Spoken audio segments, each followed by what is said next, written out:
What turns a person into one of Gotham's most feared villains? And what if the answer is not evil alone, but pain that was never healed? Behind the masks, the crimes, and the chaos, there are lives shaped by loss, rejection, fear, betrayal, and years of suffering that changed each of them in very different ways. Some were broken by the world around them, some were consumed by grief, and some slowly became the very thing they once feared. In this journey through Gotham's darkest lives, we will look beyond the villain names and into the human stories beneath them, asking a question that is far more difficult than it first seems. Out of all Batman's villains, who truly suffered the most? And what does that reveal about Gotham itself? The question that lingers in the dark. There is a quiet moment that settles over Gotham when the noise begins to fade, when the sirens grow distant and the shadows stretch longer across empty streets. And in that moment, the city feels less like a place of action and more like a place of memory, as if every corner holds something that has already happened, something that cannot be undone, something that still lingers even when no one is there to see it. It is easy to look at Gotham and think of it as a battlefield, a place where heroes rise and villains fall, where right and wrong stand clearly on opposite sides. But the deeper one looks, the more that idea begins to soften, because nothing here is ever that simple, and nothing stays clean for long. If you walk through its streets, not as a hero or a watcher, but as someone who is simply trying to understand, you begin to notice the small details that often go unseen, the broken windows that were never fixed, the quiet alleys where no one chooses to stand for too long, the buildings that seem to lean under the weight of time and neglect, and the people who move through it all with a kind of careful distance, as if they have learned that safety is not something they can expect, only something they can hope for, even if that hope feels thin and uncertain. This is where the question begins to take shape, not in a moment of action, but in a moment of stillness. Because Gotham does not create its stories through clear lines of good and evil, but through something far more complex, something that grows slowly over time, shaped by pain, by loss, and by the quiet ways people change when they are left without support, without guidance,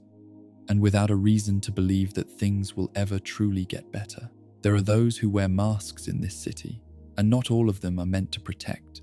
because some masks are not chosen, but formed over time, built piece by piece from experiences that leave marks too deep to ignore. And when those marks are left to settle without healing, they begin to shape the person beneath them, changing how they see the world, how they respond to it, and how they begin to define themselves within it. It would be simple to say that villains are born from bad choices, that they step into darkness because they want to, but that idea does not hold for long when you begin to look closer, because behind every action, there is often something else, something that came before, something that pushed, guided, or slowly led them toward the path they would eventually take. And that path is rarely clear at the beginning, rarely marked by a single moment, but instead built through many small moments that gather over time, shaping a direction that feels, at some point, impossible to turn away from. Some of them began as ordinary people, moving through life with quiet hopes, with plans that were never meant to lead them toward darkness, and yet something changed, something broke, something was taken,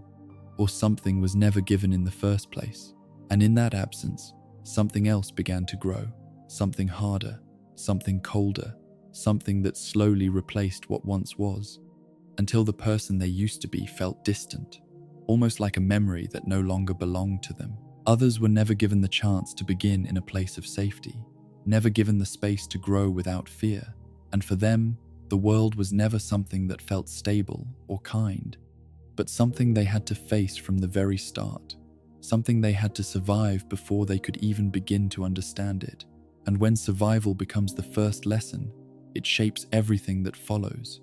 because it teaches a person that trust is fragile, that kindness is not guaranteed, and that strength often comes from learning how to endure, even when nothing around you seems to support that effort. So when we ask who suffered the most, the question becomes more than just a comparison, more than just a way of placing one story above another, because suffering does not move in straight lines, and it does not follow simple rules, and what breaks one person may not break another in the same way, while something that seems small from the outside may feel endless to the one who carries it, because pain is not measured by how it looks, but by how deeply it is felt and how long it remains. There are those whose pain is loud and visible, marked by events that change everything in a single moment, moments that cannot be hidden, moments that leave clear signs of what was lost. And then there are those whose pain moves quietly, without notice, building slowly over time, shaping their thoughts, their actions, and their sense of self, in ways that are not always easy to see, but no less real, no less lasting. And somewhere within all of this, the idea of choice begins to blur, because while choices are always present, they are not always free, and they are not always made from a place of clarity, because a person shaped by pain does not see the world in the same way as someone who has not experienced that same weight. And when the world feels unstable, unfair, or unsafe, the choices that follow are often shaped by that feeling, guided by the need to protect, to respond, or simply to endure. This does not excuse what they become, and it does not remove responsibility from their actions, but it does ask us to look deeper, to move beyond the surface, and to understand that behind every villain in Gotham, there is a story that began long before the mask, long before the name, long before the moment where they are seen as something to be stopped rather than someone to be understood. Because if Gotham is a place shaped by pain, then it is also a place where that pain continues to move, to spread, to influence the lives of those who live within it. And the line between hero and villain becomes less about what someone is, and more about the path they walked, the experiences they carried, and the moments that shaped them in ways that cannot always be undone. So the question remains, not as something that can be answered quickly, but as something that must be explored, piece by piece, story by story, life by life, because to understand who suffered the most is to understand not just what happened to them, but how it changed them, how it shaped the choices they made, and how those choices, in turn, shaped the city itself. And as we begin to move forward, deeper into the stories that Gotham holds, it becomes clear that what we are searching for is not just an answer, but an understanding, a way of seeing beyond the surface, beyond the masks, and into the quiet spaces where pain begins, where it grows, and where, for some, it never truly fades. Gotham City, where pain takes root. When the first question settles into silence and the weight of it begins to linger, the path forward does not lead to a single person, but to a place. Because before any mask is worn and before any name becomes feared, there is always a world that existed first, a world that shaped the steps, the thoughts, and the limits of those who lived within it. And in this case, that world is Gotham, not just as a city of tall buildings and dark streets, but as something deeper, something that has been forming for a very long time, layer by layer, choice by choice, until it became what it is now. Gotham was not always spoken of in hushed voices or viewed through a sense of caution, because like any other place, it began with plans, with hope, with the idea that it could grow into something stable, something strong, something that could support the people who called it home. And yet, as the years moved forward, something began to shift, not all at once, but slowly, in ways that were easy to ignore at first, because change often hides in small moments, in quiet decisions that seem harmless on their own, but begin to build into something much larger over time. There were choices made behind closed doors, agreements formed in rooms where the public was never meant to listen, and with each of those moments, the balance of the city began to tilt,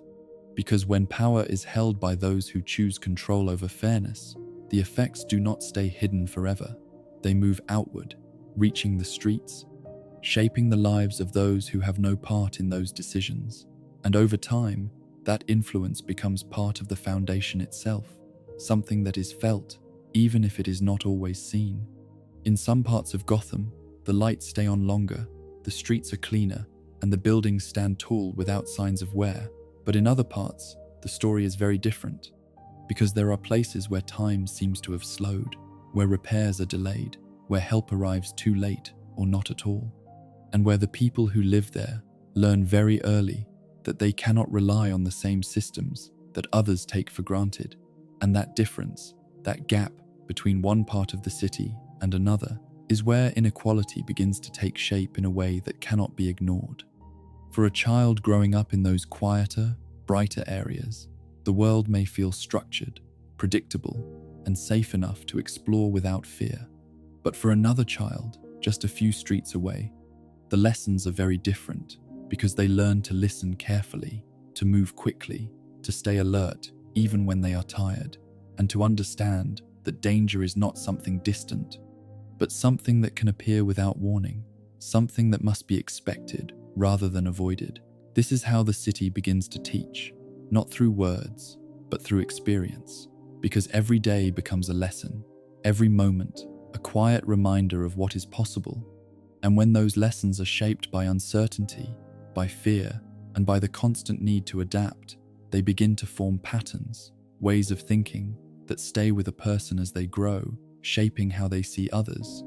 how they trust, and how they respond when faced with choices that feel difficult or unclear. There are systems meant to protect, meant to guide, meant to create balance, but when those systems begin to fail, whether through neglect or through intention, the space they leave behind does not remain empty for long, because something always fills that space. And in Gotham, that space is often filled by those who see opportunity in disorder, who step into the gaps and create their own rules, their own structure, their own version of control. And for those living within that environment, that becomes the new normal, something they must learn to understand if they want to survive. Violence, in this kind of place, does not always arrive suddenly. It builds, it grows, it becomes part of the rhythm of daily life in ways that are difficult to notice at first. Because when something happens often enough, it begins to feel expected. And when it feels expected, it loses its ability to shock. But it does not lose its impact, because each moment still leaves a mark, still shapes the person who experiences it, even if they no longer react in the same way they once did. And over time, as these patterns continue, as these experiences repeat, something begins to change within the people who live here, not all in the same way, but in ways that reflect what they have seen, what they have endured, and what they believe they must do to move forward. Because when the world around you feels unstable, you begin to look for ways to create your own sense of stability, even if those ways are not always right, even if they come at a cost.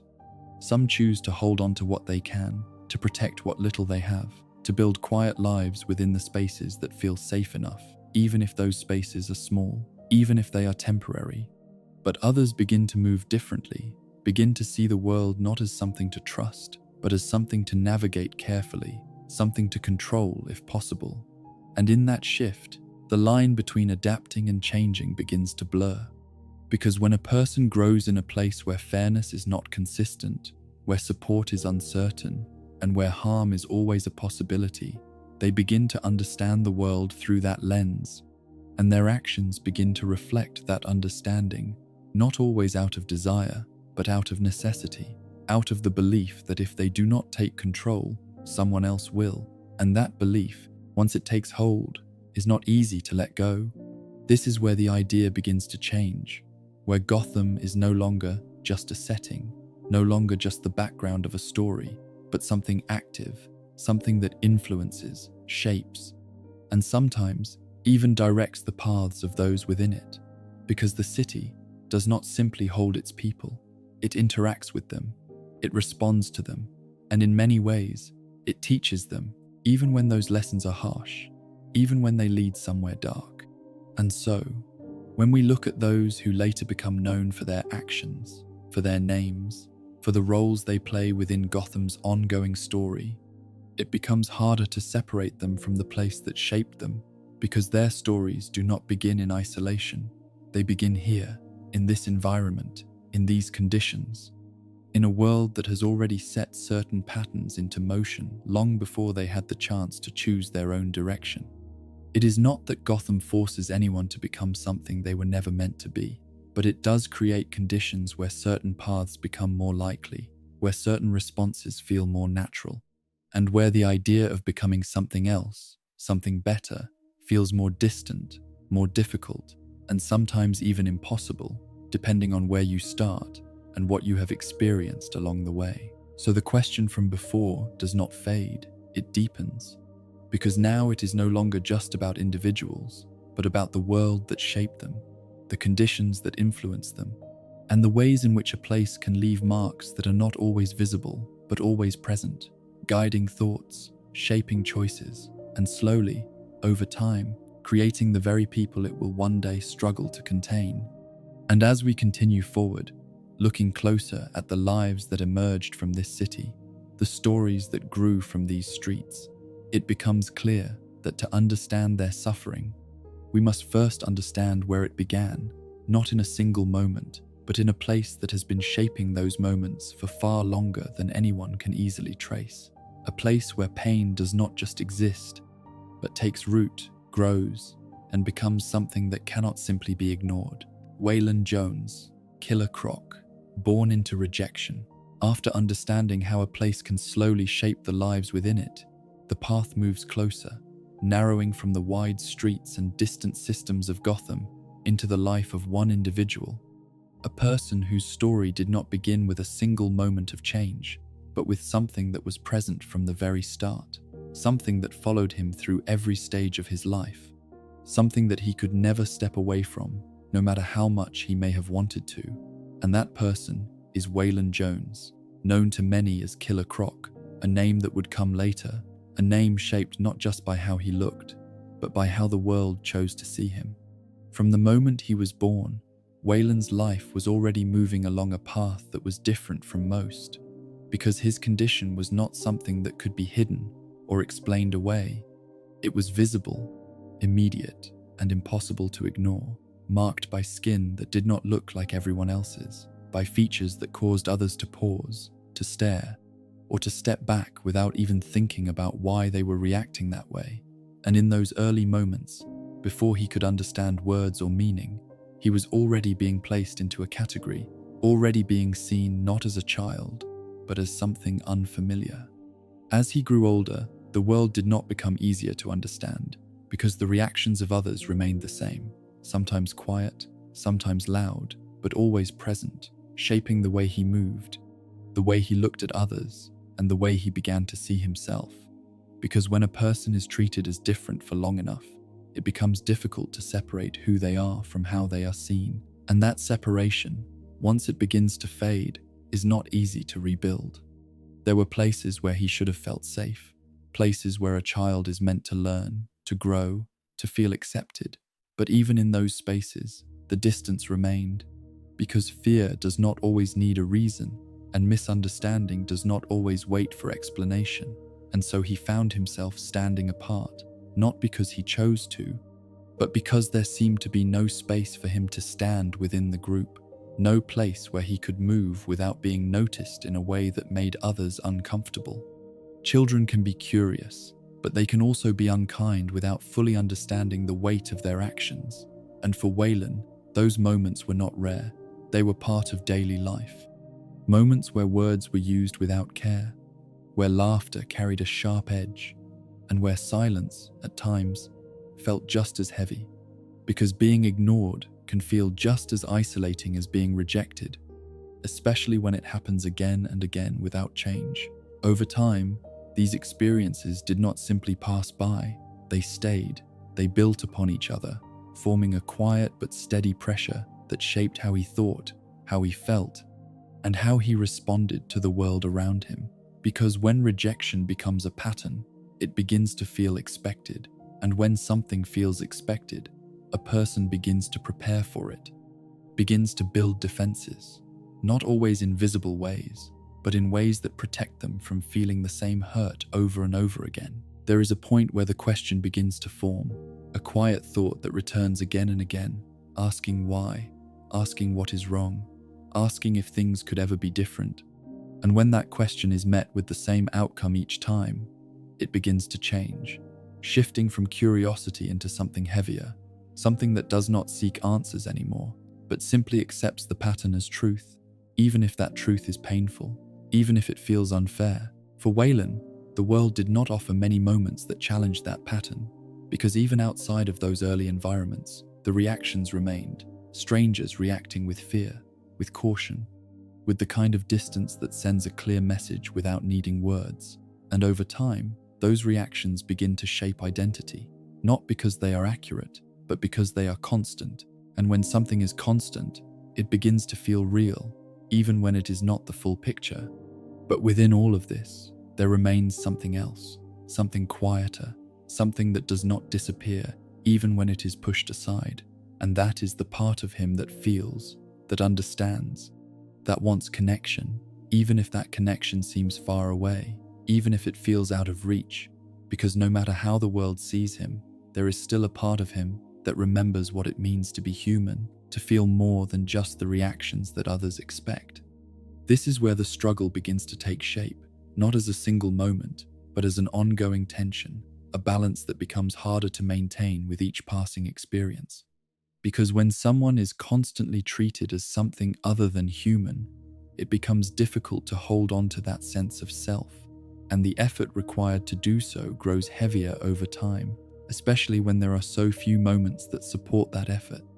There are stories that speak of moments where he tried to exist within the world in a quieter way, moments where he did not seek conflict, where he simply moved through spaces without drawing attention. But even those moments were fragile, easily broken by the reactions of others, by the way people responded before he could even act. And when those attempts fail again and again, they begin to feel less like options and more like risks that do not always feel worth taking. As time moved forward, the way he responded to the world began to change, not because he chose a path of harm from the beginning, but because the path of acceptance had been closed so many times that it no longer felt like a real possibility. And in that absence, something else began to take its place, something shaped by survival, by the need to protect himself, by the belief that if the world would not see him as human, then perhaps there was no reason to continue trying to prove otherwise. This shift is not sudden, and it is not simple, because it carries with it a kind of conflict that does not disappear, a sense of awareness that exists beneath the surface, a quiet understanding that things could have been different, that life could have followed another path if the circumstances had changed, if the reactions had been kinder, if the world had made space instead of closing it. But those possibilities remain distant, and the reality that takes their place becomes stronger with time, reinforced by each new experience, each new moment that follows the same pattern, until the identity that was once shaped by others begins to feel like something internal, something that is no longer just a reflection of the world, but something that feels like a part of who he is, even if it was never meant to be that way. And so, when people look at him now, when they see the figure that has been shaped by years of isolation, by constant rejection, by the absence of understanding, they often see only the result, only the surface, only the version that fits the name they have given him. But beneath that, there is a longer story, a quieter story, one that does not begin with violence, but with absence, with the lack of connection, with the slow shaping of a life that was never given the chance to grow in a different direction. In the end, his suffering does not come from a single moment that can be pointed to. It does not come from one event that changed everything at once, but from something far more difficult to measure, something that builds over time, something that settles into every part of a person's life, shaping not just what they do, but how they feel, how they think, and how they come to understand themselves within a world that never fully accepted them. And as this story settles into place, it becomes clear that his pain is not loud in the way some others might be. It does not arrive with a single defining moment that can be easily remembered, but instead exists as a constant presence, something that has been there from the beginning, something that has followed him through every stage of his life, shaping him in ways that cannot be undone. only understood as part of a larger pattern that began long before he had the chance to choose who he wanted to become. Victor Freeze, Mr. Freeze, love preserved in ice. As the story moves forward from a life shaped by rejection into one shaped by devotion, the tone begins to change, because not all suffering begins with fear from others, and not all pain grows from isolation alone. And in the case of Victor Freeze, the center of his story is not how the world saw him at the beginning, but how deeply he cared for someone within it, how that care became the foundation of everything he did,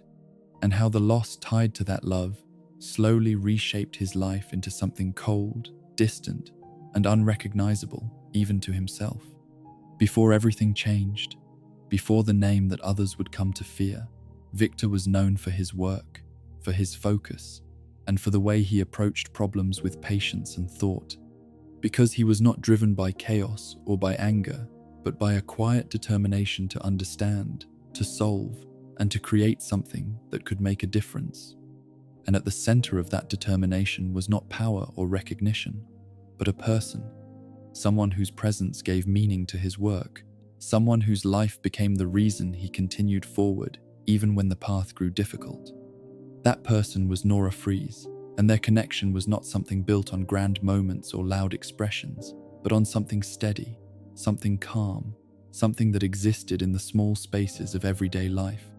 where trust is formed not through words alone, but through consistency, through being present, through knowing that someone is there, even when nothing needs to be said.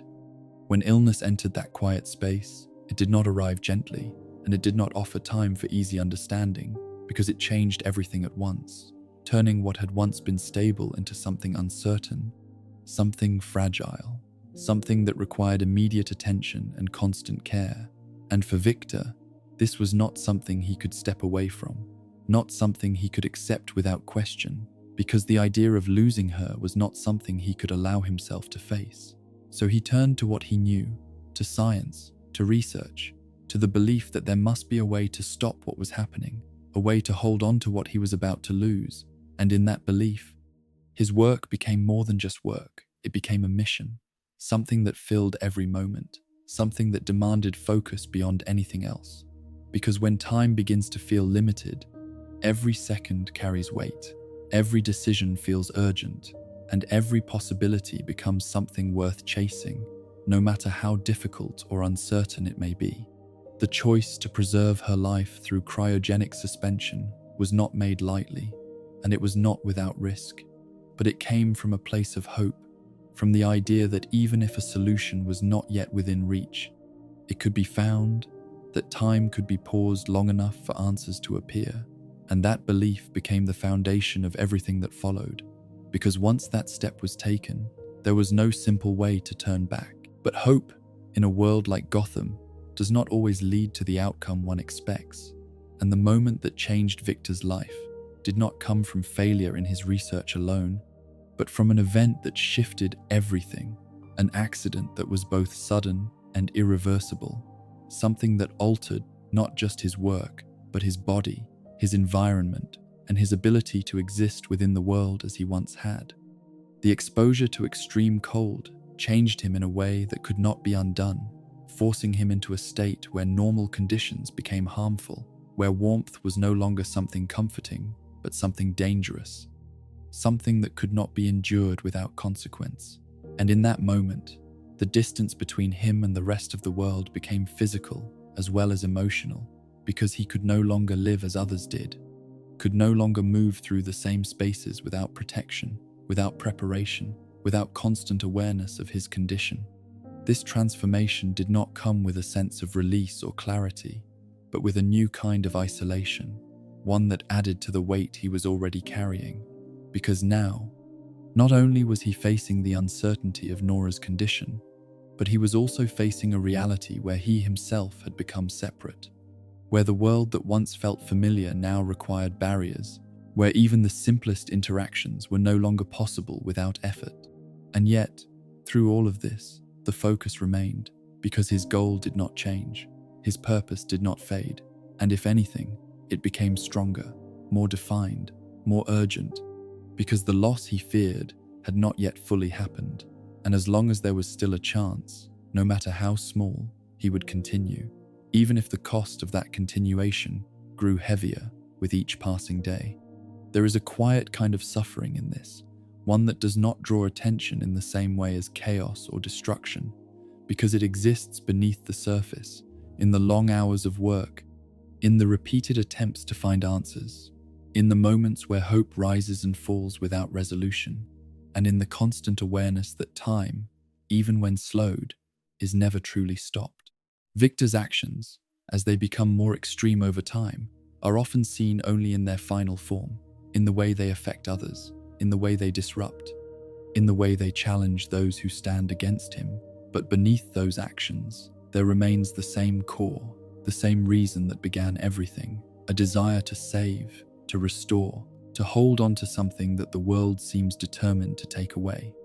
This does not make his choices harmless, and it does not remove the consequences of what he does, but it does place them within a context that cannot be ignored, because his path is not driven by a desire to harm for its own sake, but by a refusal to accept loss, by a belief that giving up would mean losing everything that gave his life meaning in the first place. And in that refusal, there is both strength and tragedy, because while it allows him to continue, to push forward when others might stop, it also traps him within that same purpose, leaving little space for anything else, leaving little room for change, for reflection, or for the possibility that the path he is on may not lead where he hopes it will. The image of him, surrounded by cold, moving through a world that he can no longer fully touch, becomes more than just a result of the accident. It becomes a reflection of his state of being, separated, distant, focused entirely on something that remains just out of reach. And in that image, the quiet nature of his suffering becomes clear, because it is not marked by loud moments, but by ongoing effort, by constant pressure, by a goal that remains the same, even as everything around it changes. And as the story continues, as we move from one life to another, from one form of suffering to the next, it becomes clear that pain does not always look the same. It does not always arrive in the same way,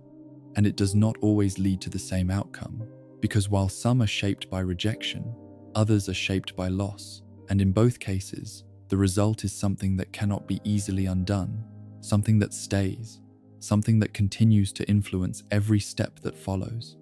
Victor Fries stands as a reminder of this, a figure shaped not by the absence of feeling, but by the presence of it, by the depth of his care, by the strength of his attachment, and by the lengths he is willing to go to preserve what he cannot bear to lose, even when the path forward becomes colder, more distant, and more difficult to return from with each passing moment. Harleen Quinzel, Harley Quinn, The Cost of Loving the Wrong Person. After a story shaped by devotion that refused to let go, the path turns again, not toward a loss that came from illness or accident, but towards something more subtle and more difficult to see at first, because not all suffering begins with a sudden event, and not all harm leaves clear marks that others can easily understand. And in the case of Harleen Quinzel, the change did not arrive all at once, but grew slowly, quietly, in a space where trust was expected, where understanding was part of the role she had chosen, and where the line between helping someone and being changed by them became harder to see with each passing moment. Before anything shifted, Harleen was known for her intelligence, for the effort she placed into her studies, and for the way she approached her work with a sense of purpose, because she believed that people could be understood, that behavior had reasons behind it, and that with enough care, enough attention, and enough time, even the most difficult minds could be reached in some way. And that belief guided her into a profession where listening, observing, and helping others find clarity became her daily focus. Working within Arkham Asylum, she entered an environment filled with complexity, a place where the line between order and disorder was never entirely stable, where each person carried their own story, their own struggles, and their own way of seeing the world. And for Harleen, this was not something to fear, but something to engage with, because she believed that understanding could create change, even in a place where that idea seemed difficult to hold on to. It was within this setting that she encountered Joker, a figure who stood apart, even in a place already filled with unusual behavior, someone whose actions did not follow clear patterns, whose words could shift from calm to unpredictable without warning, and whose presence carried a kind of energy that was difficult to define, something that drew attention even when it should have been avoided. At first, the interaction followed the expected path: structured conversations, careful observation, the steady process of building trust in a controlled environment. And Harleen approached it with the same focus she gave to all her work, listening closely, trying to understand not just what was being said, but what lay beneath it. What might explain the behavior she was witnessing? What might reveal a way to reach through the confusion and find something stable? But unlike others she had worked with, this connection did not remain within those boundaries, because the Joker did not respond in predictable ways. And over time, the conversations began to shift, moving beyond simple analysis into something more personal, something that blurred the line between professional distance and emotional involvement. And that shift, though gradual, carried weight, because once that boundary begins to fade, it is difficult to restore it. He spoke in ways that challenged her expectations, that questioned the systems she believed in, that introduced ideas that seemed, at first, like puzzles to be solved, but over time began to feel like truths to be considered. And in those moments, the balance of the interaction began to change, because instead of only observing, she began to react. Instead of only guiding, she began to follow certain lines of thought that were not her own. This is how influence can take hold, not through force, but through repetition, through carefully placed words, through the slow shaping of perspective, where ideas are introduced, then reinforced,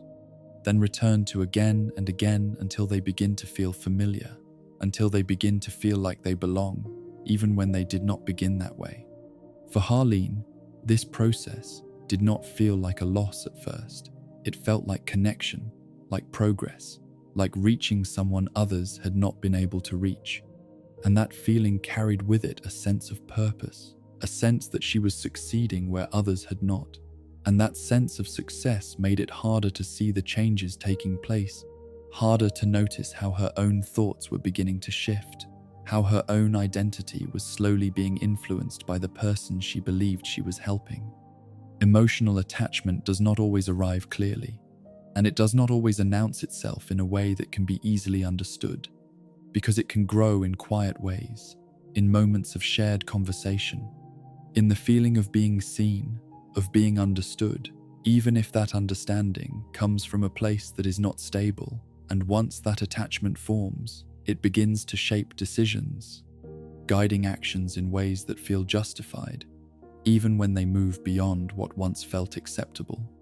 As time passed, the distance between her role and her feelings continued to close, and with that, her choices began to reflect that change. Decisions that once would have been unthinkable began to feel possible,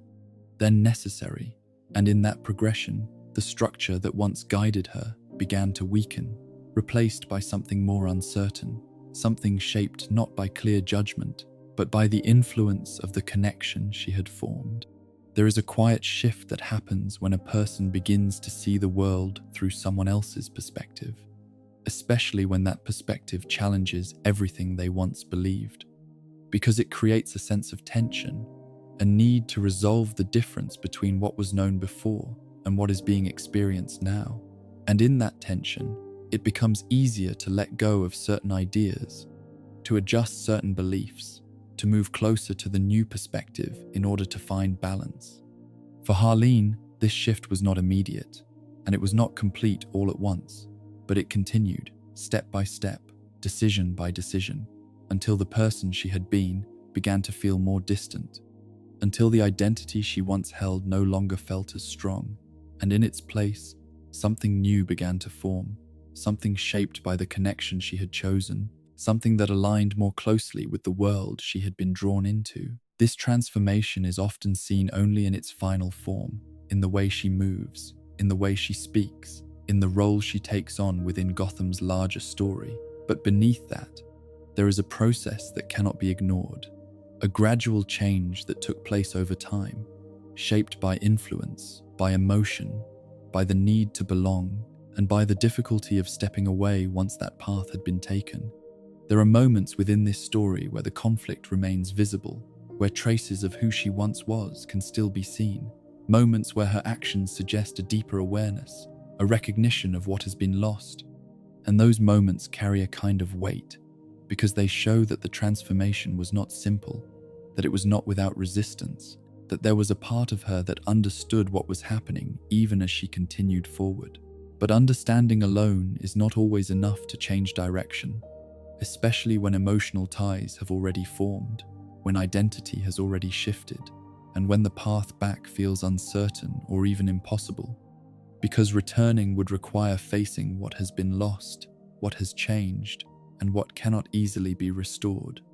And so, her suffering does not come from a single event, but from a gradual process, a slow movement away from herself,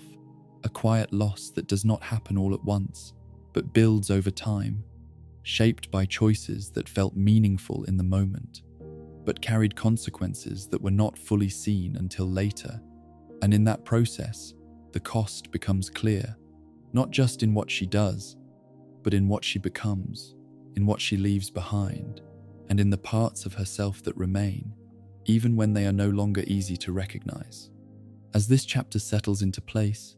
it adds another layer to the question that continues to guide this journey, because now the idea of suffering expands further, showing that pain is not always physical, not always immediate, but can exist within the mind, within relationships, within the quiet spaces where identity is formed and reshaped. And as we move forward, the stories continue, each one adding something new, each one offering another way to understand what it means to suffer, and how that suffering can change a person in ways that are not always easy to undo. Edward Nigma, the Riddler, the pain of being overlooked. As the story continues, moving from a life shaped by emotional attachment into one shaped by something quieter but no less powerful, the focus turns toward a different kind of struggle, one that does not begin with loss or with visible difference, but with something that can be just as lasting, something that grows in silence, something that forms when a person feels unseen, even while standing in plain view. And in the case of Edward Nigma, that feeling became the center of everything that followed, shaping not only how he viewed the world, but how he needed the world to respond to him. From an early point in his life, Edward showed signs of a sharp mind, a way of thinking that moved quickly, that noticed patterns others might miss, that found interest in puzzles, in problems, in the challenge of uncovering answers that were not immediately clear. And for a time, that ability seemed like something that would guide him toward a stable path, something that could be recognized, supported, and developed into something positive, something that would allow him to stand out in a way that felt earned and understood. But recognition, in a place like Gotham, is not always given in a fair or balanced way. And for Edward, that recognition did not come in the way he expected, because while his intelligence was real, while his ability to solve complex problems was clear, the response he received from others did not always match the effort he put in. And over time, that gap between what he believed he deserved and what he actually experienced began to grow, creating a quiet frustration that did not disappear, but instead settled into his thoughts and returned again and again. There are moments in a person's life where validation becomes important, where being seen, being acknowledged, being recognized for what you can do feels like a necessary part of moving forward. And when those moments pass without that recognition, the absence becomes noticeable, then uncomfortable, and eventually something that begins to shape how a person understands their place in the world. Because when effort is not met with response, it raises questions, not just about the world, but about oneself. For Edward, those questions did not remain simple, because his way of thinking pushed him to analyze, to examine, to look deeper into the reasons behind what he was experiencing. And in doing so, he began to form conclusions that did not always lead to peace, but instead led to a growing belief that he was being overlooked, that his abilities were not being valued, that the world was failing to see what he could clearly see within himself. This belief did not remain passive. It did not stay as a quiet thought that could be set aside, because it was reinforced by repeated experiences, by moments where his efforts were dismissed, where his ideas were not taken seriously, or where others received attention that he felt he deserved. And with each of those moments, the need for recognition became stronger, more urgent, more difficult to ignore.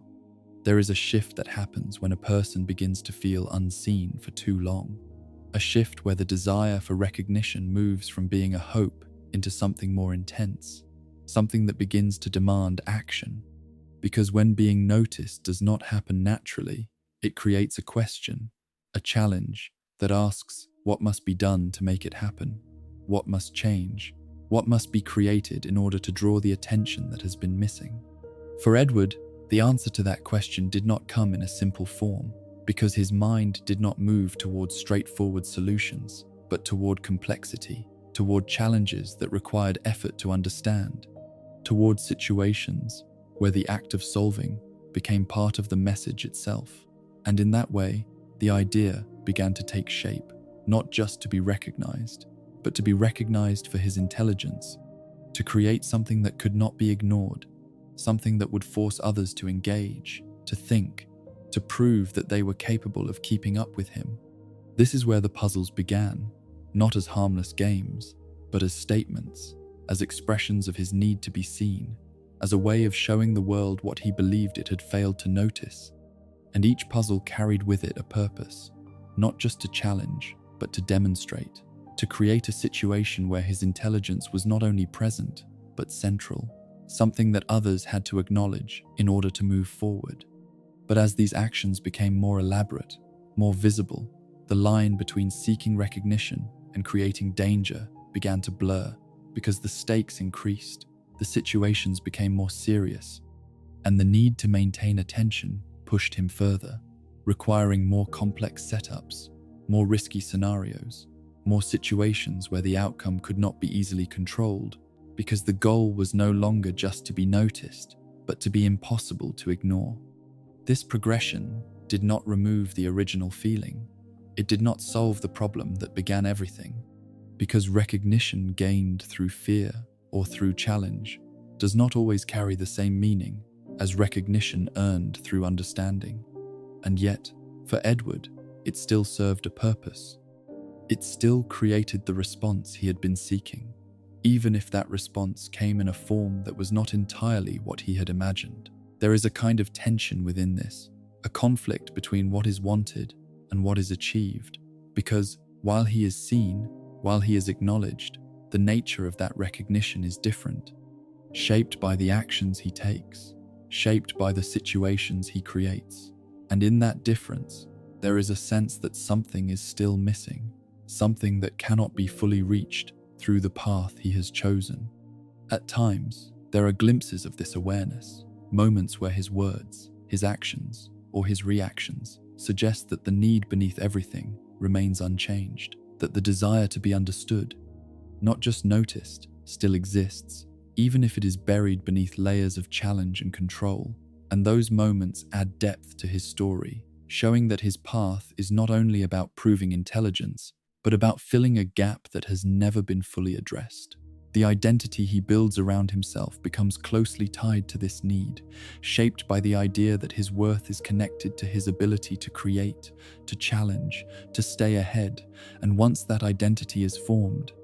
it becomes difficult to separate from it, because stepping away would mean facing the original feeling again, the feeling of being unseen, of being overlooked, of not receiving the recognition that once felt so important. And so, the cycle continues, with each new challenge reinforcing the pattern, with each new response providing temporary satisfaction, but not a lasting solution, because the root of the problem remains unchanged, still present beneath everything that follows, still shaping the direction of his actions, still guiding the way he interacts with the world. His suffering, then, is not loud in the way that others might be. It does not come from physical change or from a single moment of loss, but from something internal, something that grows from perception, from experience, from the repeated feeling of being missed, of not being fully seen for what he believes he is. And that kind of suffering can be just as powerful, just as shaping, because it influences thought, identity, and action in ways that are not always visible from the outside. As the journey continues, this chapter adds another layer to the question that remains at the center of everything, because it shows that suffering can take many forms, that it can grow from absence as much as from presence, and that the need to be seen, to be recognized, to be understood is something that, when left unmet, can shape a life in ways that are difficult to change, even when the person themselves is fully aware of what they are doing and why they continue to do it. Oswald Cobblepot, the Penguin, a life shaped by rejection. As the journey continues, from a mind that demanded attention into a life that struggled to receive even basic acceptance, the focus shifts again, moving toward a story where rejection was not hidden or subtle, but present in clear and repeated ways, shaping a person from a very early age. And in the case of Oswald Cobblepot, the path that formed around him was not built from a single moment, but from many small moments that carried the same message, repeated often enough that it became something he could not ignore, something that followed him into every stage of his life. From childhood, Oswald was different in ways that others noticed immediately, not because of anything he chose, but because of how he looked, how he moved, how he sounded when he spoke. And these differences, though simple on the surface, became the center of how others treated him, because people often respond first to what they see, and when what they see does not match what they expect, the reaction is not always kind, not always patient, and not always fair. At home, where a child might hope to find comfort or understanding, the situation did not improve, because instead of being a place of support, it became another source of distance, another space where he was not fully accepted, where expectations were placed on him that he could not meet in the way others wanted. And when those expectations were not met, the response was not guidance,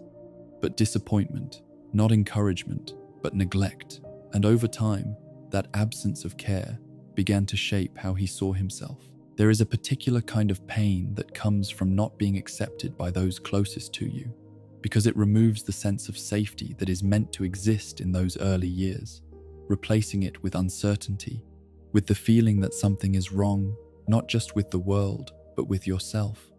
And when that feeling is repeated often enough, it begins to settle into identity, becoming something that is carried forward even when the environment changes. Outside of the home, the pattern continued, and in many ways became more visible, because other children did not hide their reactions, did not soften their words, and did not always understand the impact of what they said or did. And for Oswald, this meant facing ridicule, facing laughter, facing a kind of attention that did not come from respect or curiosity, but from the need of others to point out what made him different, what made him stand apart in a way that they found easy to target. These moments, though they may seem small when viewed from a distance, do not disappear once they pass. They remain, they build, they connect with one another, forming a chain of experiences that shapes how a person expects to be treated. And when that expectation becomes negative, it changes behavior, it changes reactions, it changes the way a person moves through the world, often in ways that are not immediately visible, but are always present beneath the surface. For Oswald, the connection between how he looked and how he was treated became impossible to separate, because every reaction seemed to confirm the same idea that his appearance was not something neutral, but something that defined him in the eyes of others, something that placed him outside of the space where acceptance could be easily found. And over time, that connection began to influence how he understood himself, how he valued himself, and how he believed he could interact with others. There is a moment, or rather a series of moments, where a person begins to realize that they cannot change how others see them, at least not in the ways they once hoped. And in that realization, a choice begins to form, not always a clear one, but a direction, a shift from trying to be accepted to finding another way to exist within a world that does not offer that acceptance freely. and for Oswald. That shift did not come from a place of peace, but from a place of frustration, of hurt, of the need to protect himself from further humiliation. Power, in this context, becomes more than just control. It becomes a shield, a way of creating distance, a way of ensuring that others cannot easily repeat the patterns of the past. Because when a person holds power, the balance changes, the reactions of others change, and the position they once held as a target begins to shift into something else, something that demands caution, something that forces others to think before they act. This is where Oswald's path begins to move in a new direction, one where he no longer seeks acceptance in the way he once might have, but instead seeks control, influence, and the ability to shape his environment in a way that protects him from the treatment he once endured. And in doing so, he begins to build something around himself, a structure, a network, a position that allows him to stand not as someone to be dismissed, but as someone to be acknowledged, even if that acknowledgement comes from fear rather than respect. The transformation that follows is not only external, not only about status or position, but internal as well, because as he builds this new identity, the person he once was becomes more distant, replaced by a version of himself that is shaped by the need to prevent further pain, by the belief that strength must be shown in order to avoid weakness, and that vulnerability is something that can no longer be allowed. And yet, beneath this structure, beneath the control and the influence, there remains a memory of what came before, a quiet understanding of the experiences that shaped him. And while that understanding may not always be visible in his actions, it is still present, still part of the foundation upon which everything else is built, still influencing the way he reacts, the way he responds, and the way he continues to move forward. There is a certain kind of distance that forms when a person builds their life around protection rather than connection, a distance that keeps others away, that limits the possibility of being hurt again, but also limits the possibility of something else, something that may have once been desired, something that becomes harder to reach as time passes and as the walls around them grow stronger. For Oswald, the identity he creates serves its purpose. It protects, it commands attention, it ensures that he is no longer ignored or ridiculed in the same way, but it also carries a cost, because it replaces one kind of isolation with another, trading the rejection of the past for a controlled distance in the present, where interactions are shaped not by understanding, but by position, by status, by the roles that have been built over time. His suffering, then, is not confined to the past. It does not end once he gains power, but continues in a different form, shaped by the choices he makes, by the identity he maintains, and by the distance that remains between who he is and who he might have been if the world had responded differently in those early moments. As the story continues to unfold, it becomes clear that each life we explore adds another piece to the larger question, showing that pain can come from many sources, that it can shape a person in many ways, and that the paths people take are often influenced by experiences that began long before the outcomes we see, reminding us that to understand who suffered the most, we must look not only at what they became, but at what they endured and how those experiences guided them toward the lives they now lead. Jonathan Crane, Scarecrow, raised by fear. As the path continues from a life built around control and protection, the story moves into a place where fear itself becomes the center, not just as a feeling that comes and goes, but as something that is introduced early, shaped deliberately, and allowed to grow until it becomes both a tool and a reflection of the one who carries it. And in the case of Jonathan Crane, the roots of that fear do not begin in the streets or in the reactions of strangers, but in a much closer space, one that should have offered guidance, but instead became the starting point of something far more unsettling. From a young age, Jonathan's world was influenced by ideas that treated fear not as something to avoid, but as something to examine, something to understand, and in ways that went beyond what most would consider safe or kind. because the environment around him was shaped by a belief that fear could be studied through direct experience, that it could be observed, measured, and even controlled. And for a child, that kind of approach does not feel like learning. It feels like something else entirely, something that blurs the line between guidance and harm. There are stories that describe moments where he was exposed to controlled situations designed to create fear, not for the purpose of protecting him, but for the purpose of observing how he would respond,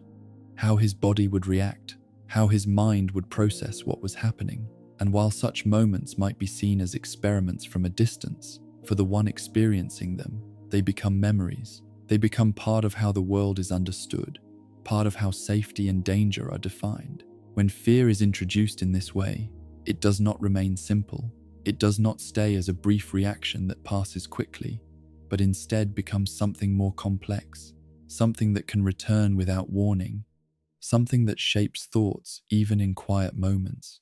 Because once the mind learns to expect fear, it begins to prepare for it, even when there is no immediate reason to do so. For Jonathan, this early exposure did not lead to a clear rejection of fear, but instead led to a deeper interest in it, a need to understand it more fully, to explore how it works, what it does, and how it can be influenced. And this interest, while it may seem unusual, can be seen as a way of coping, a way of taking something that once caused distress and turning it into something that can be examined, something that can be approached from a position of control rather than vulnerability. As he grew older, this focus became more defined, more structured, guiding him towards studies that allowed him to explore the mind, to look at how emotions form, how they influence behavior, and how they can be triggered under certain conditions. And within this path, fear remained central, not just as a subject, but as something personal, something that had shaped his own experiences and continued to influence his understanding of others. There is a certain distance that can form when a person studies something that once affected them deeply,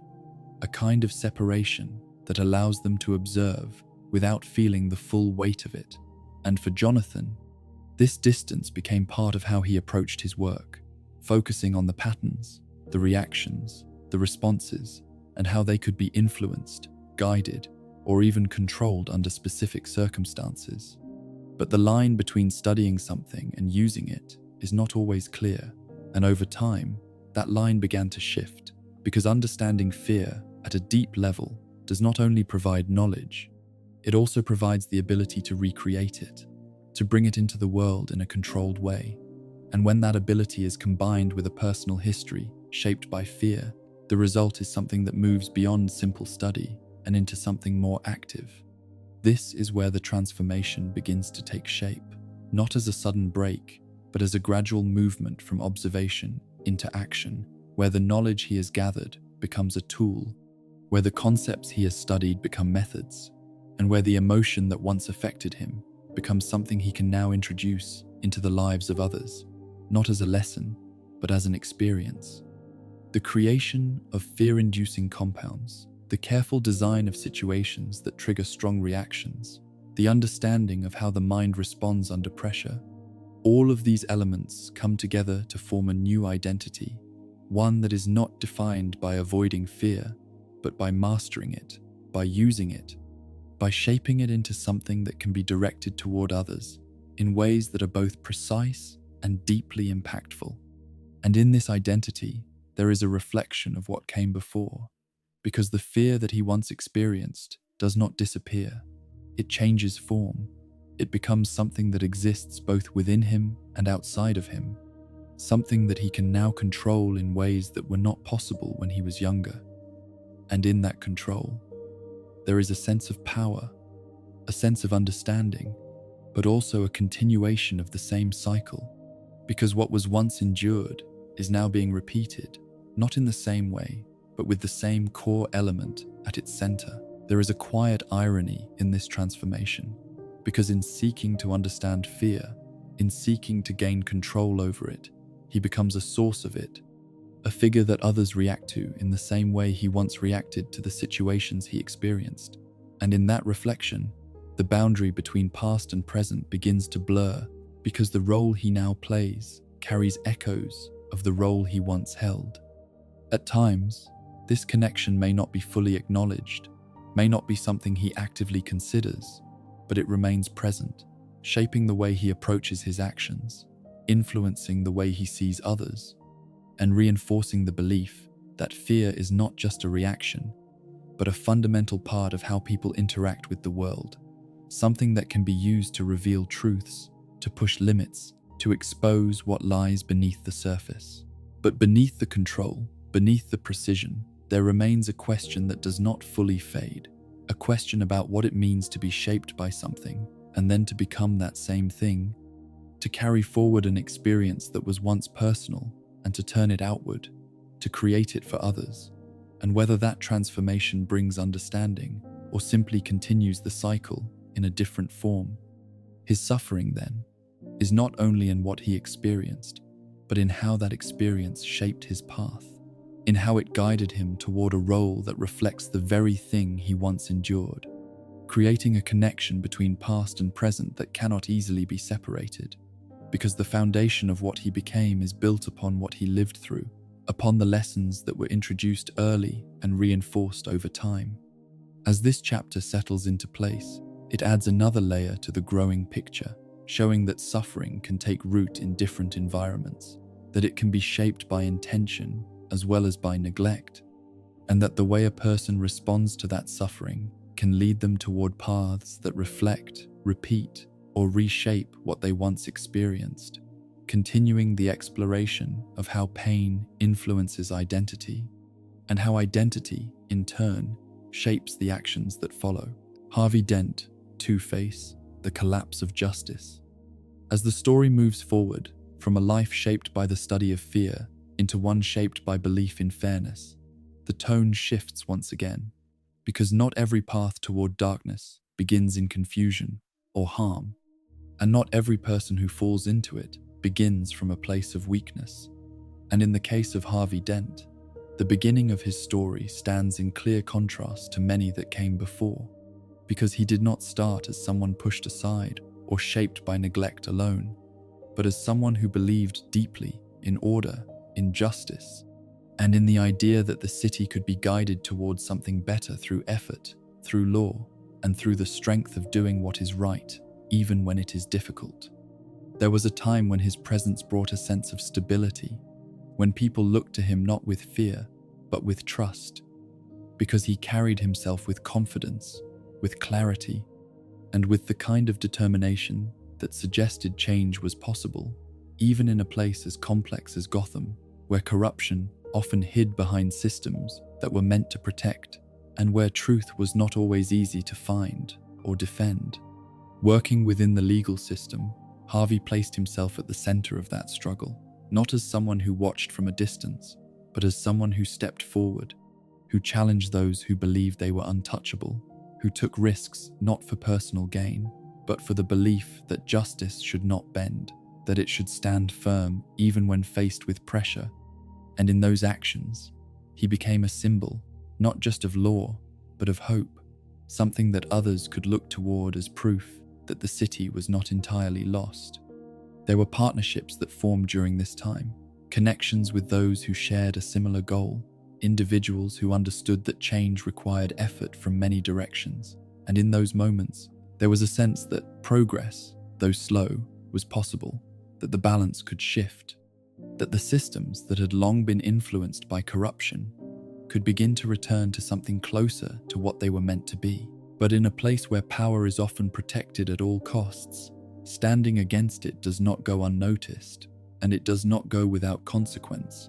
because those who benefit from imbalance do not easily give up their position,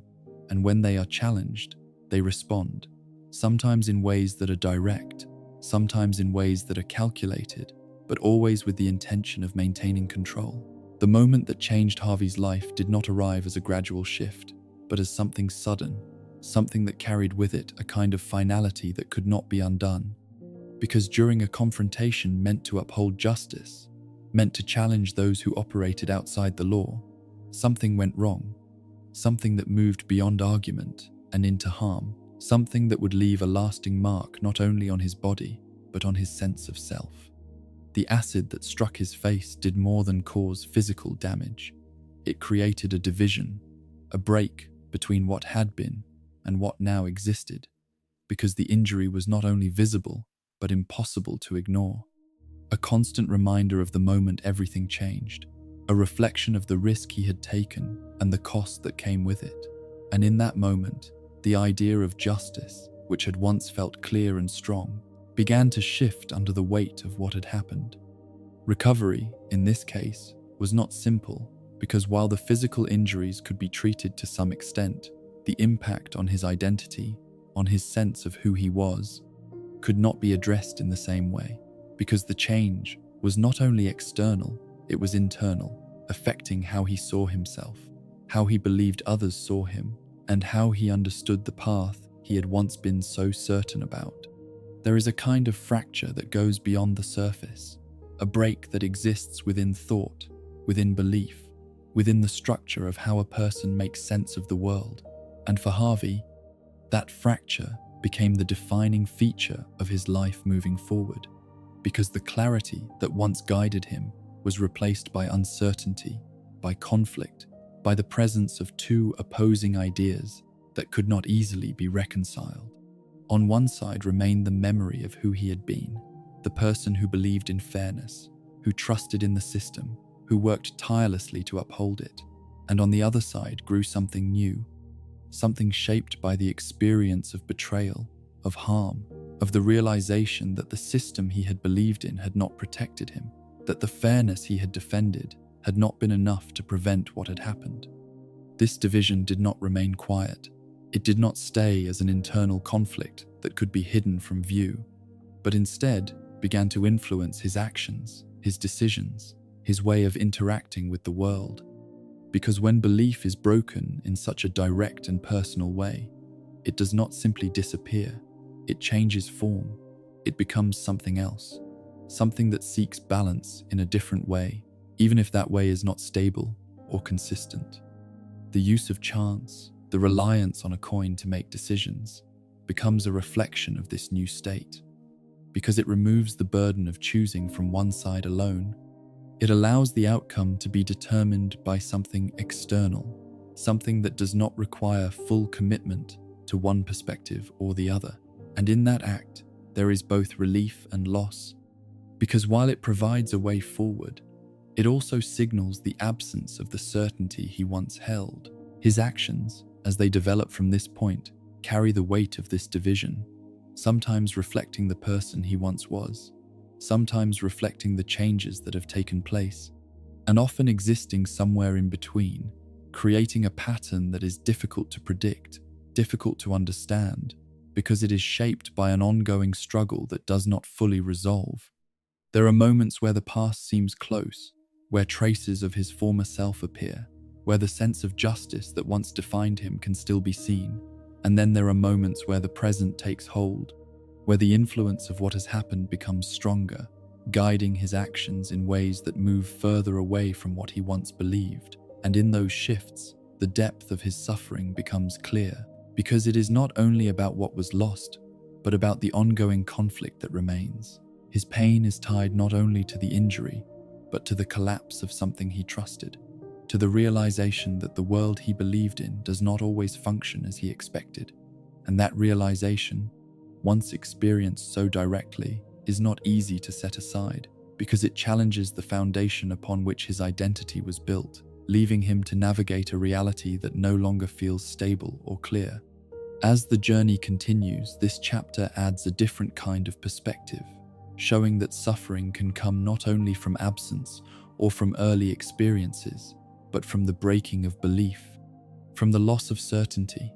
from the moment when everything that once felt true begins to feel uncertain. And in that uncertainty, a new path forms, one that reflects both what was and what is, creating a story that is defined by division, by conflict, and by the ongoing effort to exist within a world that no longer feels the same. Bane, strength born from suffering. As the story moves forward from a life divided by belief into one shaped by endurance, the focus shifts again. because not all suffering begins in the same place, and not all paths towards strength come from choice alone. And in the case of Bane, the beginning of his life was not guided by hope or by opportunity, but by circumstance, by a condition placed upon him before he could understand it, and by an environment that did not allow for comfort, but demanded survival from the very start. His story begins in a prison, not as a visitor or an observer, but as someone born into its walls, a place where freedom is not a concept that can be experienced, but only imagined, a place where the routines are strict, the spaces are limited, and the rules are enforced in ways that leave little room for error. And within that setting, Bane's earliest moments were shaped not by the outside world, but by the structure of confinement, by the presence of those who had already been broken in different ways, and by the understanding that this was where his life would unfold. The reason for his presence there was not tied to anything he had done, but to something that came before him, to the actions of another, to a system that chose to place the burden of those actions onto him. And in that decision, there is a clear sense of injustice, a starting point that does not offer fairness, but instead creates a condition where he must carry a weight that was never his to begin with, and that weight becomes part of his identity before he has the chance to form one of his own. Growing up in such an environment does not allow for the kind of development that most would consider normal, because there are no open spaces to explore, no sense of safety that can be relied upon, and no guarantee that each day will pass without challenge. Because within those walls, strength is not optional, it is required, and weakness is not something that can be shown without consequence. And so from a very early age, Bane learned what it meant to endure, not as a choice, but as a necessity. There are moments in his early life that speak of isolation, not just physical, but emotional, because while he was surrounded by others, the nature of that environment did not encourage connection in the way that most people understand it, and so he developed a sense of self that was built from within, shaped by observation, by thought, by the need to understand the world he was in without the guidance that others might receive in more stable settings. Education, in this context, did not come from structured lessons alone, but from a combination of sources, from what he could gather, from what he could learn through effort, from what he could piece together through observation and reflection, and over time, this process led to the development of a mind that was not only strong, but disciplined, capable of focus, capable of planning, capable of seeing beyond the immediate conditions and understanding the larger patterns that influence them. Physical strength, too, became part of his identity, not as something he sought for its own sake, but as something that was required in order to survive, to protect himself, to navigate the challenges that came with living in a place where control was often enforced through force, and where the ability to endure hardship was not just useful, but essential. But within all of this, there is a deeper layer to his story, one that goes beyond survival, because while he learned to endure, while he built strength and discipline, there was also a growing awareness of the injustice that defined his life, a recognition that his circumstances were not the result of his own actions, but of a system that had placed him there without choice. And that awareness did not fade, but remained, shaping his thoughts, guiding his understanding of the world beyond the prison walls. There are accounts of experiences that pushed him further, that tested not only his physical limits, but also his mental resilience, moments where he faced challenges that went beyond what most could endure. And in those moments, he did not simply survive, he adapted, he learned, he grew stronger in ways that were not immediately visible, building a sense of control over himself, even when his environment offered none. The introduction of experimental elements, substances designed to enhance strength but carrying risks, added another layer to his story,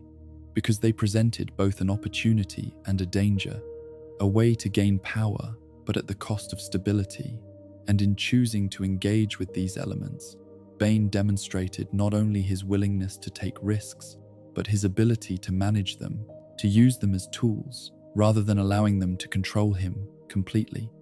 This balance between strength and control, between power and discipline, becomes a defining feature of who he is, because unlike others who might be overwhelmed by such forces,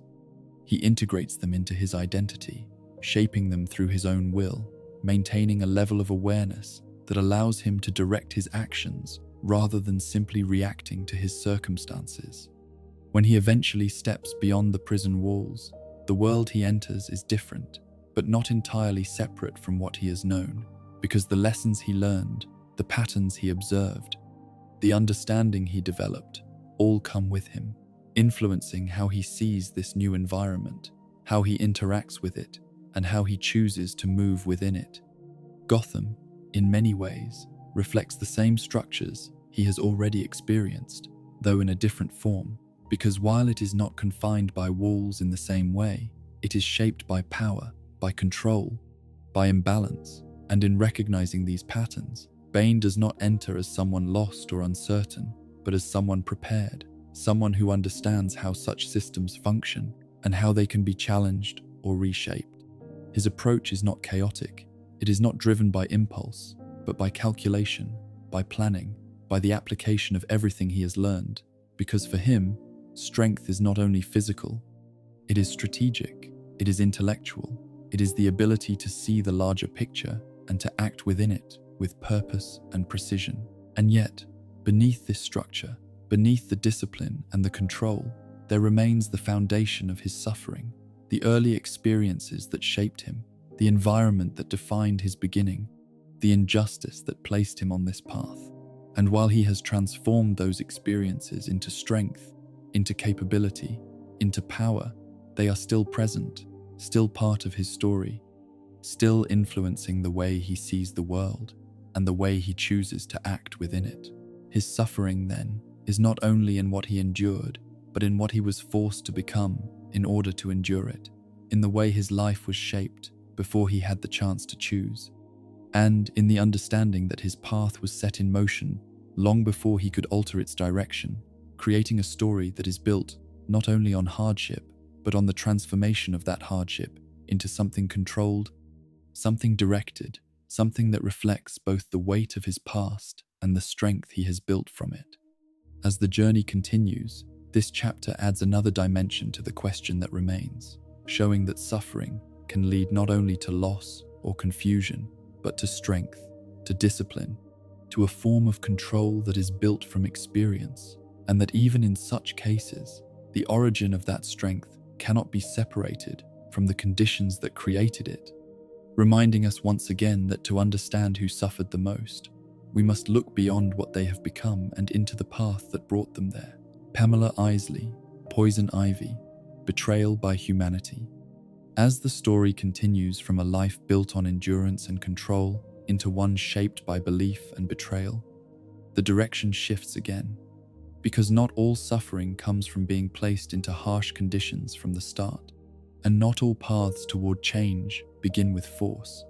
And in the case of Pamela Isley, the beginning of her story is rooted in curiosity, in care,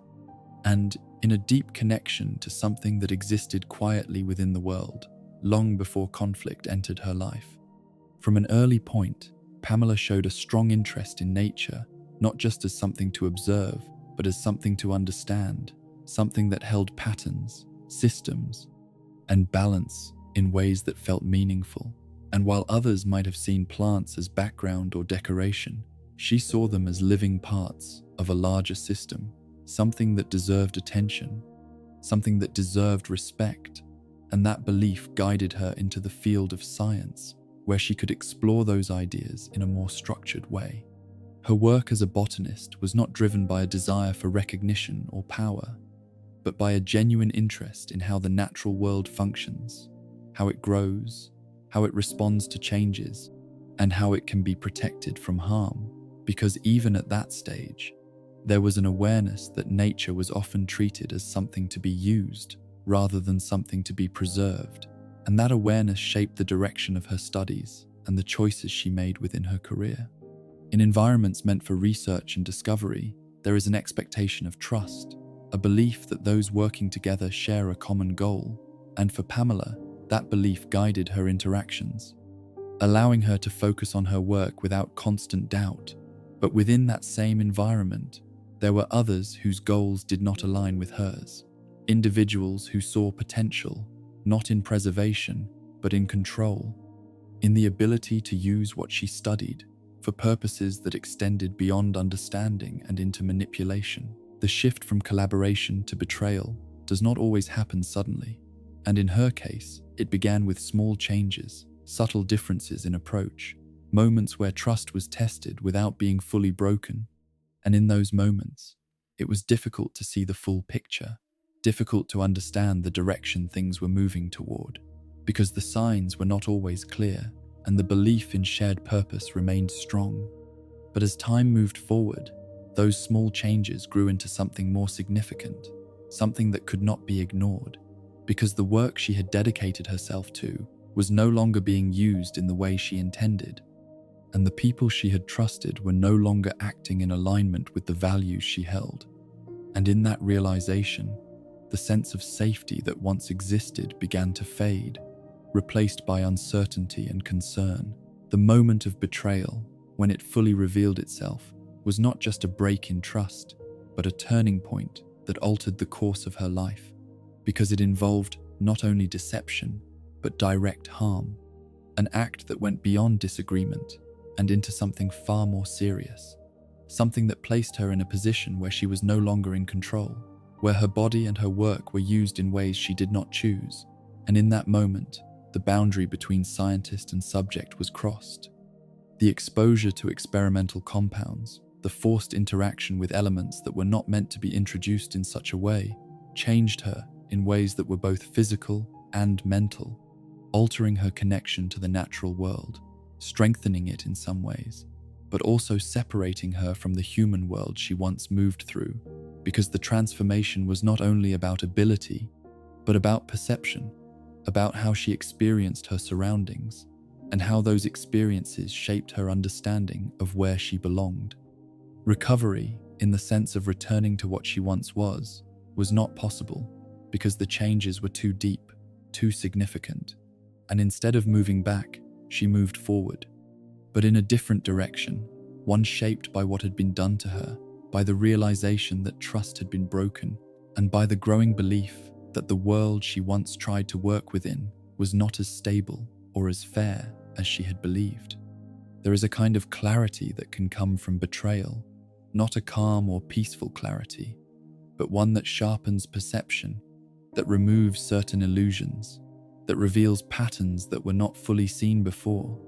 And for Pamela, that clarity led to a shift in focus, a movement away from working within systems and toward acting outside of them, because the systems themselves had failed her in a way that could not be easily forgiven. Her connection to plants, already strong, became something more, something that extended beyond study and into interaction, into communication, into a form of understanding that went beyond what most would consider possible. And in that connection, she found a sense of belonging that she no longer felt within human society, a sense that the natural world, though often overlooked, offered a kind of consistency that she could rely on. But this connection also came with a change in perspective, because as she grew closer to nature, her view of humanity shifted, influenced by both her experiences and her observations, leading her to see people not as protectors of the world around them, but as a source of harm, as a force that disrupted balance, that caused damage without always considering the consequences. And in that view, her actions began to reflect a new set of priorities. Protecting the natural world became central to her identity, not as a passive goal, but as something active, something that required effort, intervention, and at times, confrontation. Because if she believed that harm was being done, then action felt necessary, and that belief guided her choices, even when those choices placed her in conflict with others. There is a tension within this transformation, because while her intentions are rooted in protection, the methods she uses do not always align with the idea of balance she once studied. And this tension reflects the impact of her experiences, the way betrayal and harm can reshape not only goals, but the way those goals are pursued, leading to actions that are influenced as much by emotion as by logic. Her suffering, then, is not only in what was done to her, but in how that experience changed her path, how it altered her understanding of the world, and how it led her to a place where the lines between protection and harm became more difficult to define. Because when trust is broken in such a direct way, it does not only affect one moment, it affects everything that follows. As the journey continues, this chapter adds another layer to the ongoing question, showing that suffering can come from betrayal, from the misuse of trust, from the transformation of something once stable into something uncertain, and that the response to such suffering can lead to paths that reflect both the original intention and the changes that came after, continuing the exploration of how different lives are shaped by different forms of pain, and how those forms influence the choices that define them. Selena Kyle, Catwoman. Survival in the shadows. As the story continues from a life shaped by betrayal into one shaped by survival, the focus moves again, not toward a person changed by a single event or experiment, but towards someone whose life was formed through constant movement, through adapting again and again to a world that did not offer stability. And in the case of Selena Kyle, the beginning of her story is not marked by one moment that changed everything, but by many small moments that never allowed things to settle, never allowed a sense of safety to fully take hold, and never gave her the chance to depend on anything outside of herself. Her early years were shaped by uncertainty, by environments that did not remain the same for long, by conditions where support was inconsistent, and where guidance, when it appeared, did not always last. And in those circumstances, the idea of home did not carry the same meaning it might for others, because it was not a place that could be relied upon, but something temporary, something that could change without warning, leaving her to adjust once again. There were times when the presence of care felt distant, when the people who were meant to provide stability were unable to do so in a consistent way. And when that kind of pattern forms early, it changes how a person understands connection,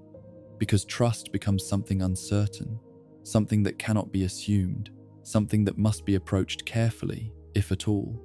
Living within such conditions does not leave much room for hesitation, because when the environment does not provide protection,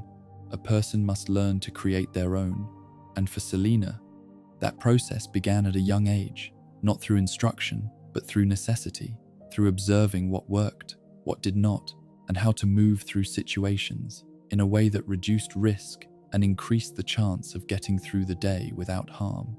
There is a certain awareness that develops when survival becomes the priority, a way of noticing details that others might overlook, a sensitivity to changes in environment, in behavior, in tone,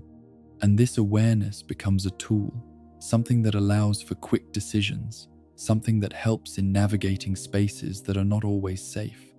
And over time, this way of moving becomes natural, becoming part of how she interacts with the world.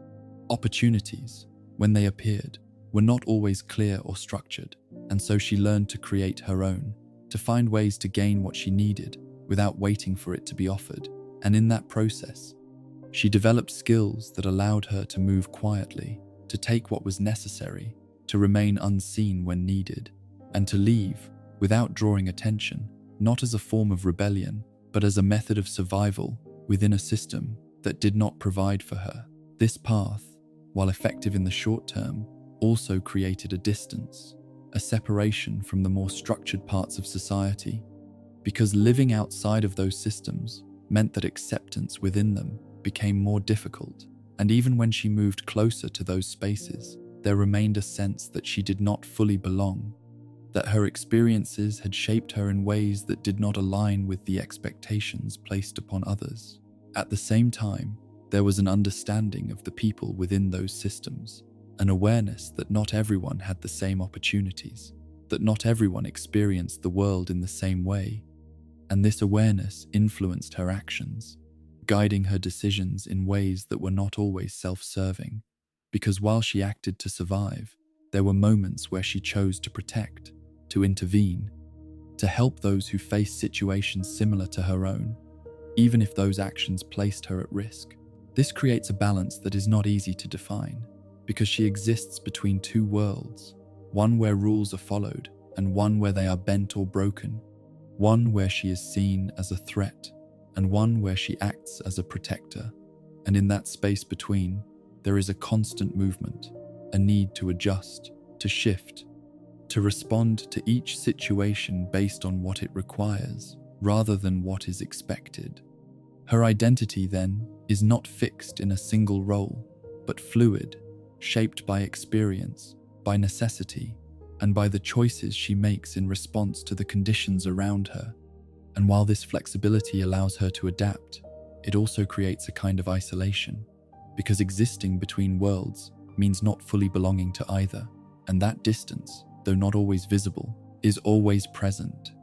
Confidence, as it appears on the surface, becomes part of how she moves through this space, a way of maintaining control, a way of ensuring that others see what she chooses to show rather than what lies beneath. And that confidence is not without reason, because it is built from experience, from learning how to navigate difficult situations, from understanding how to respond when things become uncertain. But beneath that surface, there is a quieter layer, one that holds the memory of instability, of the early moments that shaped her understanding of the world. And while those memories may not guide every decision, they remain part of the foundation, influencing how she approaches connection, how she sets boundaries, and how she determines what is worth trusting and what is not. There are moments where the possibility of something different appears, where connection seems possible, where the idea of belonging feels closer, and in those moments, there is a tension, a question of whether to step toward that possibility or to maintain the distance that has provided safety for so long. And that tension reflects the complexity of her experience, because the desire for connection does not disappear, even when it has been difficult to achieve. Her suffering, then, is not loud or easily defined. It does not come from a single event or a clear break, but from a series of conditions that shaped her over time, from the need to rely on herself when others could not be relied upon, from the constant adjustment required to navigate an unstable world, and from the distance that forms when a person lives between spaces without fully belonging to either. As the story continues, her life adds another perspective to the question that remains, showing that suffering can exist in quiet forms, in the need to adapt, in the absence of stability, in the ongoing effort to survive within conditions that do not offer support, and that even in such circumstances, there can be moments of choice, moments of protection, moments that reflect not only what a person has endured, but how they choose to respond to it, continuing the exploration of how different lives are shaped by different forms of pain, and how those forms influence the paths they take. Jervis Tetch, Mad Hatter, Lost in Illusion. As the journey continues from a life shaped by survival into one shaped by escape, the direction shifts again, because not all suffering pushes a person outward into action or control, and not all responses to pain are visible in the same way. And in the case of Jervis Tetch, the path that formed around him did not begin with force or with physical struggle, but with something quieter, something that grows slowly in the mind when the world outside feels distant, when connection feels uncertain, and when the space within imagination becomes easier to return to than the reality that surrounds it. From early on, Jervis showed a strong attachment to stories, to patterns, to structured worlds where rules were clear, where outcomes could be expected, and where the movement from one moment to the next followed a path that made sense. And while this kind of interest is not unusual on its own, in his case, it began to take on a deeper role, becoming not just a source of enjoyment, but a place of comfort, a space where the confusion and unpredictability of the outside world could be set aside, even if only for a short time. The world outside that inner space did not always provide the same sense of ease, because interaction with others was not simple, not consistent, and not always welcoming. And over time, those experiences began to shape how he approached connection, creating a distance that was not always chosen, but gradually formed through moments where communication felt difficult, where understanding did not come easily, and where the effort to engage did not always lead to the outcome he hoped for. Loneliness, in this kind of situation does not always appear suddenly, but develops over time, growing quietly as opportunities for connection become fewer or more challenging. And as that feeling settles in, the mind looks for ways to respond, for ways to fill the space that has been left behind. And for Jervis, that response came in the form of imagination, in the ability to create worlds that felt more structured, more predictable, and more welcoming than the one he experienced each day. Within those imagined spaces, he could shape outcomes, define roles, and create interactions that followed patterns he understood. And in doing so, he found a sense of control that was not present in his external life, a sense that things could be guided, that events could be arranged, and that uncertainty could be reduced, at least within that internal framework. As time moved forward, the connection to these imagined worlds did not remain separate from reality, but began to influence how he viewed the world around him. Because when a person spends enough time within a certain perspective, it begins to shape their expectations, their interpretations, and their responses. And in this case, the boundaries between what was imagined and what was real began to soften, becoming less distinct, less clearly defined. This shift did not happen all at once, and it did not come with a clear signal, but rather as a gradual blending, where elements of fantasy began to appear within real situations, where interactions were viewed through the lens of the stories he held onto, and where the need for structure and control extended beyond the mind and into the world itself. The desire to create order within reality led to the development of methods that allowed him to influence others, to guide their actions, to bring them into the patterns he understood. And in this process, control became central, not as a form of power in the traditional sense, but as a way of aligning the world with the structure he needed, the structure that made sense to him, the structure that reduced the uncertainty he found difficult to navigate. The use of devices, of techniques that could alter perception, became part of this effort, tools that allowed him to extend his influence beyond himself, to shape how others experienced the world, to bring them into the same framework that he relied on. And in doing so, he created situations where the line between participation and control was no longer clear, where others were not simply interacting, but being guided in ways they did not fully understand.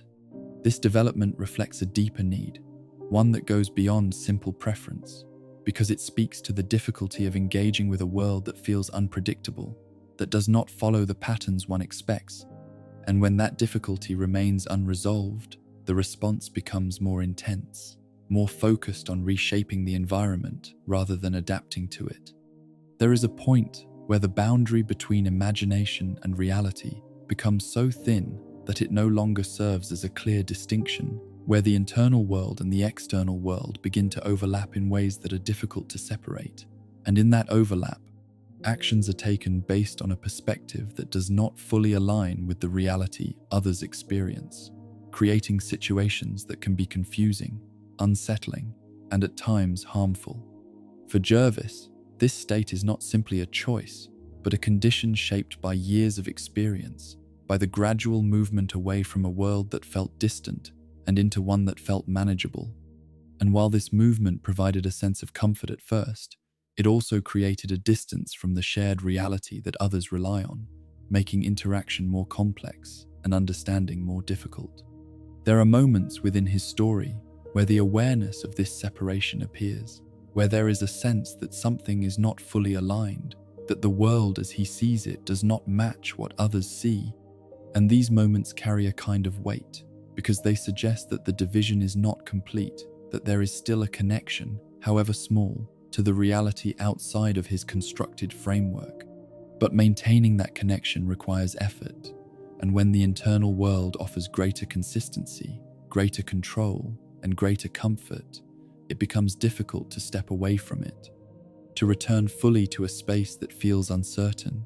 And in that difficulty, the cycle continues, reinforcing the patterns that have already formed, strengthening the reliance on imagination as a way of managing the experience of the world. His suffering, then, is not marked by visible harm or by a single defining event, but by a gradual withdrawal, by the loss of clear boundaries, by the increasing difficulty of connecting with others in a shared reality, and by the need to create a structured world in order to feel stable, even if that structure does not align with what is real.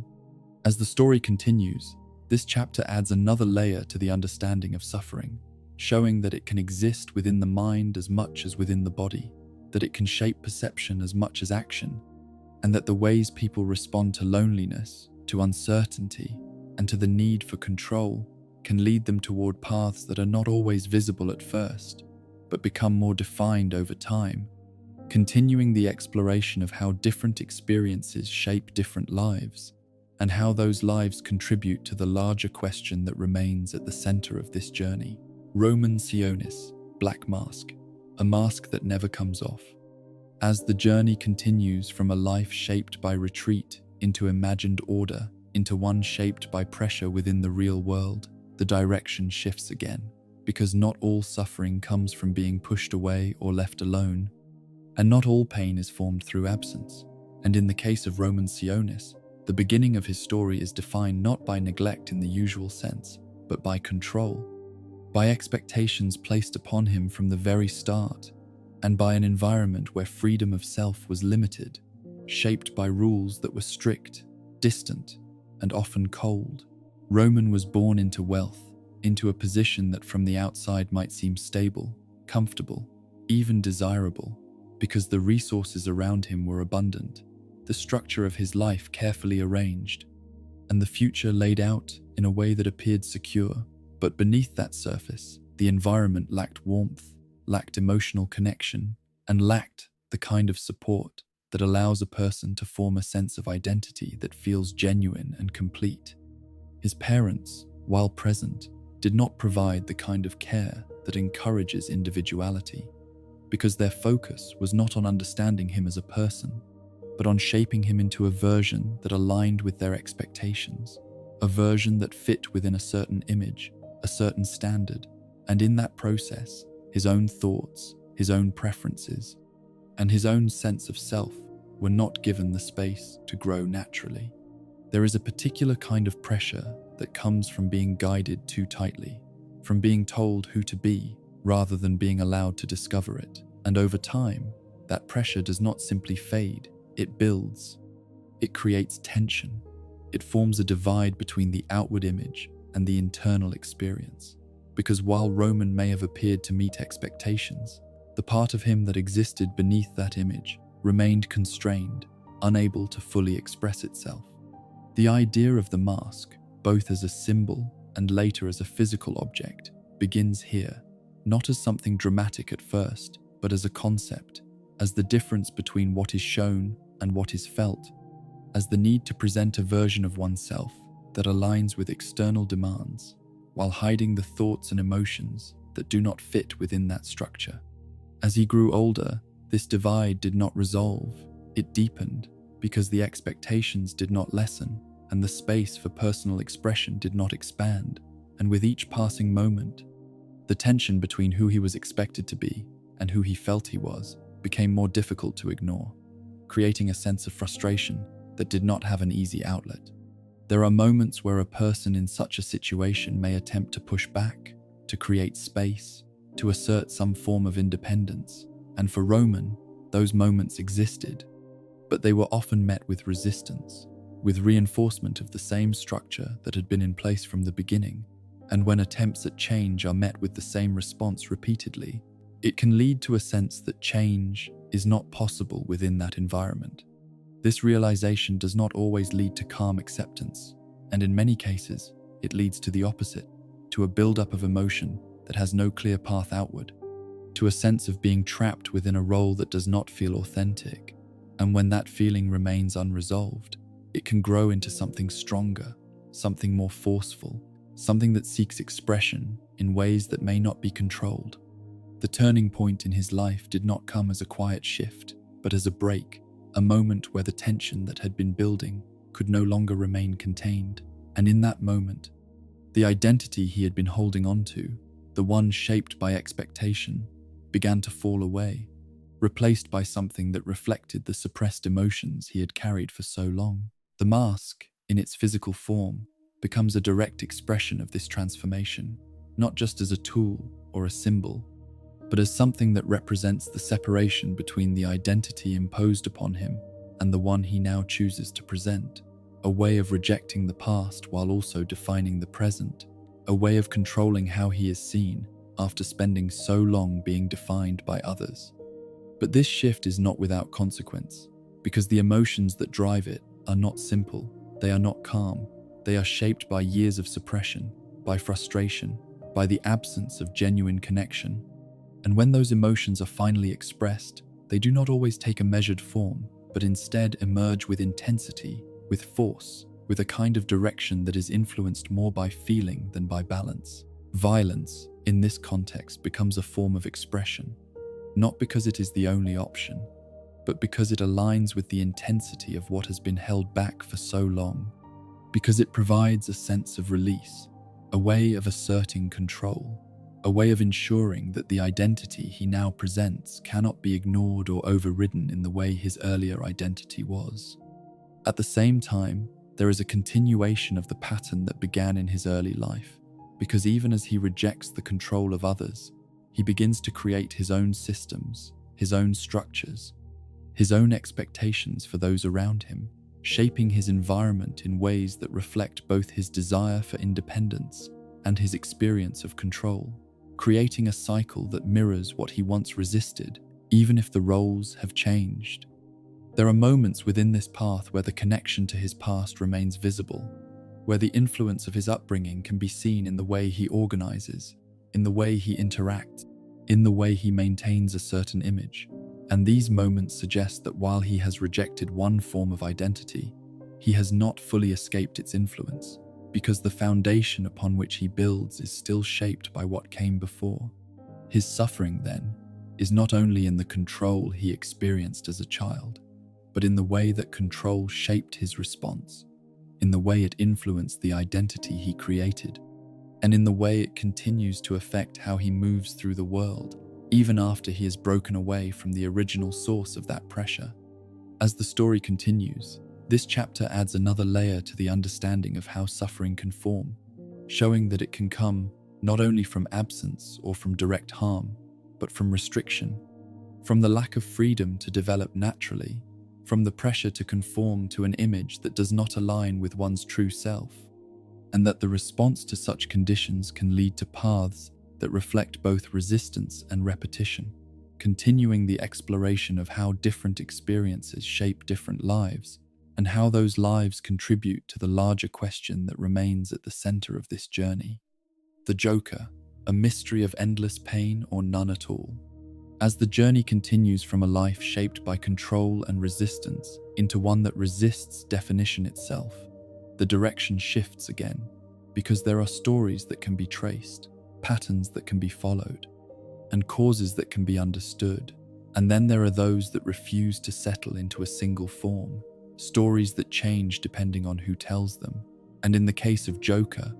the path does not begin with a clear origin, but with fragments, with possibilities, with pieces that do not fully connect. And because of this, the question of suffering becomes more complex, more uncertain, and more difficult to answer in a simple way.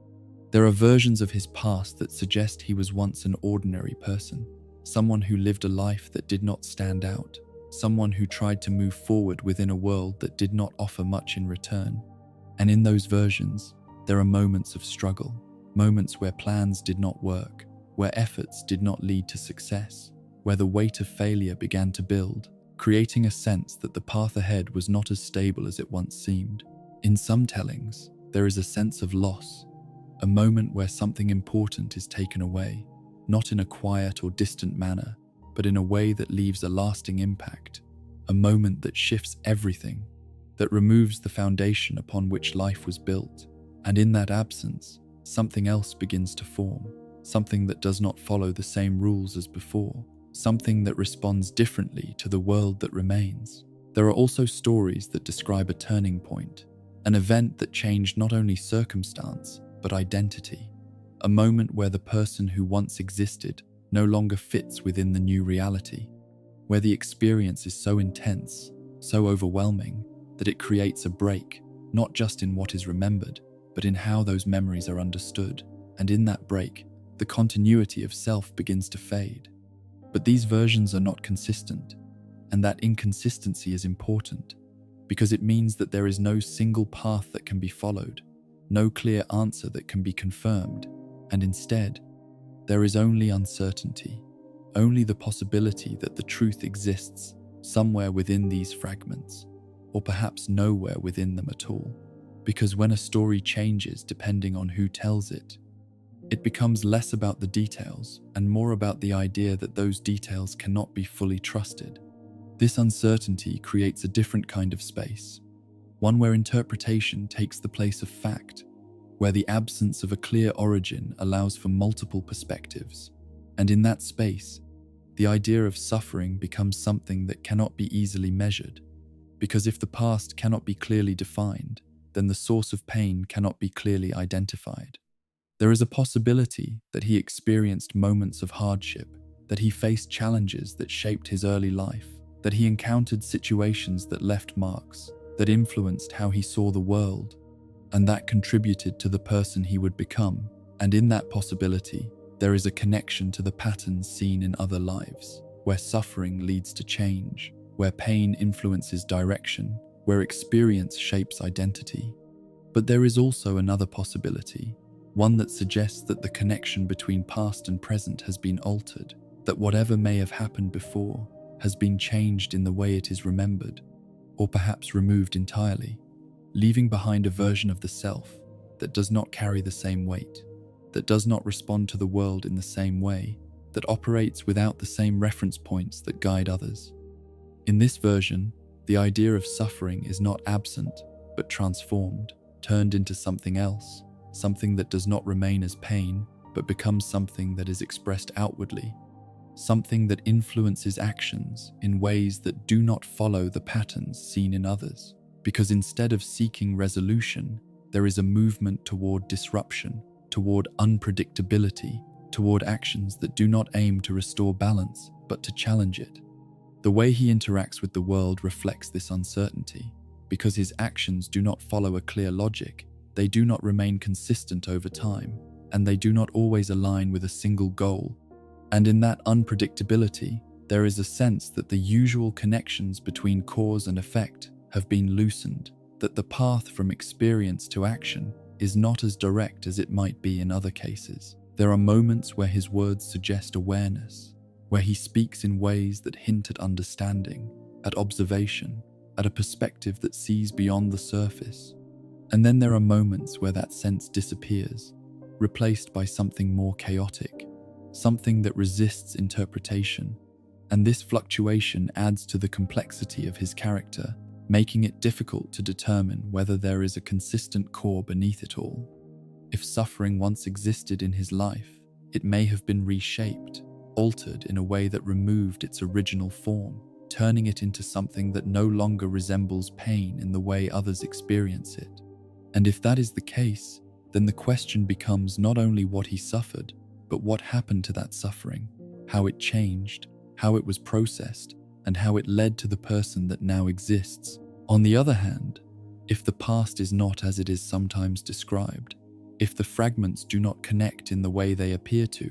then the idea of suffering becomes even more uncertain, because without a clear origin, it becomes difficult to say whether the actions that follow are rooted in pain, or whether they arise from something else entirely, something that does not rely on the same foundation as other lives we have examined. This uncertainty does not provide comfort, and it does not offer a simple answer, but it does add another dimension to the question that guides this journey, because it shows that not all stories can be traced in the same way, that not all suffering can be measured through clear events, and that in some cases, the absence of clarity is itself part of the story, shaping how the person is understood and how their actions are interpreted. There is a sense, when looking at him, that the usual markers of identity have been altered, that the connection between past and present has been disrupted, and that what remains is something that does not follow the same structure as others, something that exists outside of the patterns we have been using to understand suffering. And in that space, The question of who suffered the most becomes more difficult because it relies on comparison, and comparison requires clarity. And yet, even within this uncertainty, there is still something to consider, because whether his past is defined by pain or by absence, the result is a life that does not align with the structures we have seen before. A life that challenges the idea that suffering must always follow a clear path. And that reminds us that understanding is not always possible in the way we expect. As the story continues, this chapter does not provide a clear answer, but instead expands the question, showing that suffering can be hidden, altered, or even removed from the way it is presented,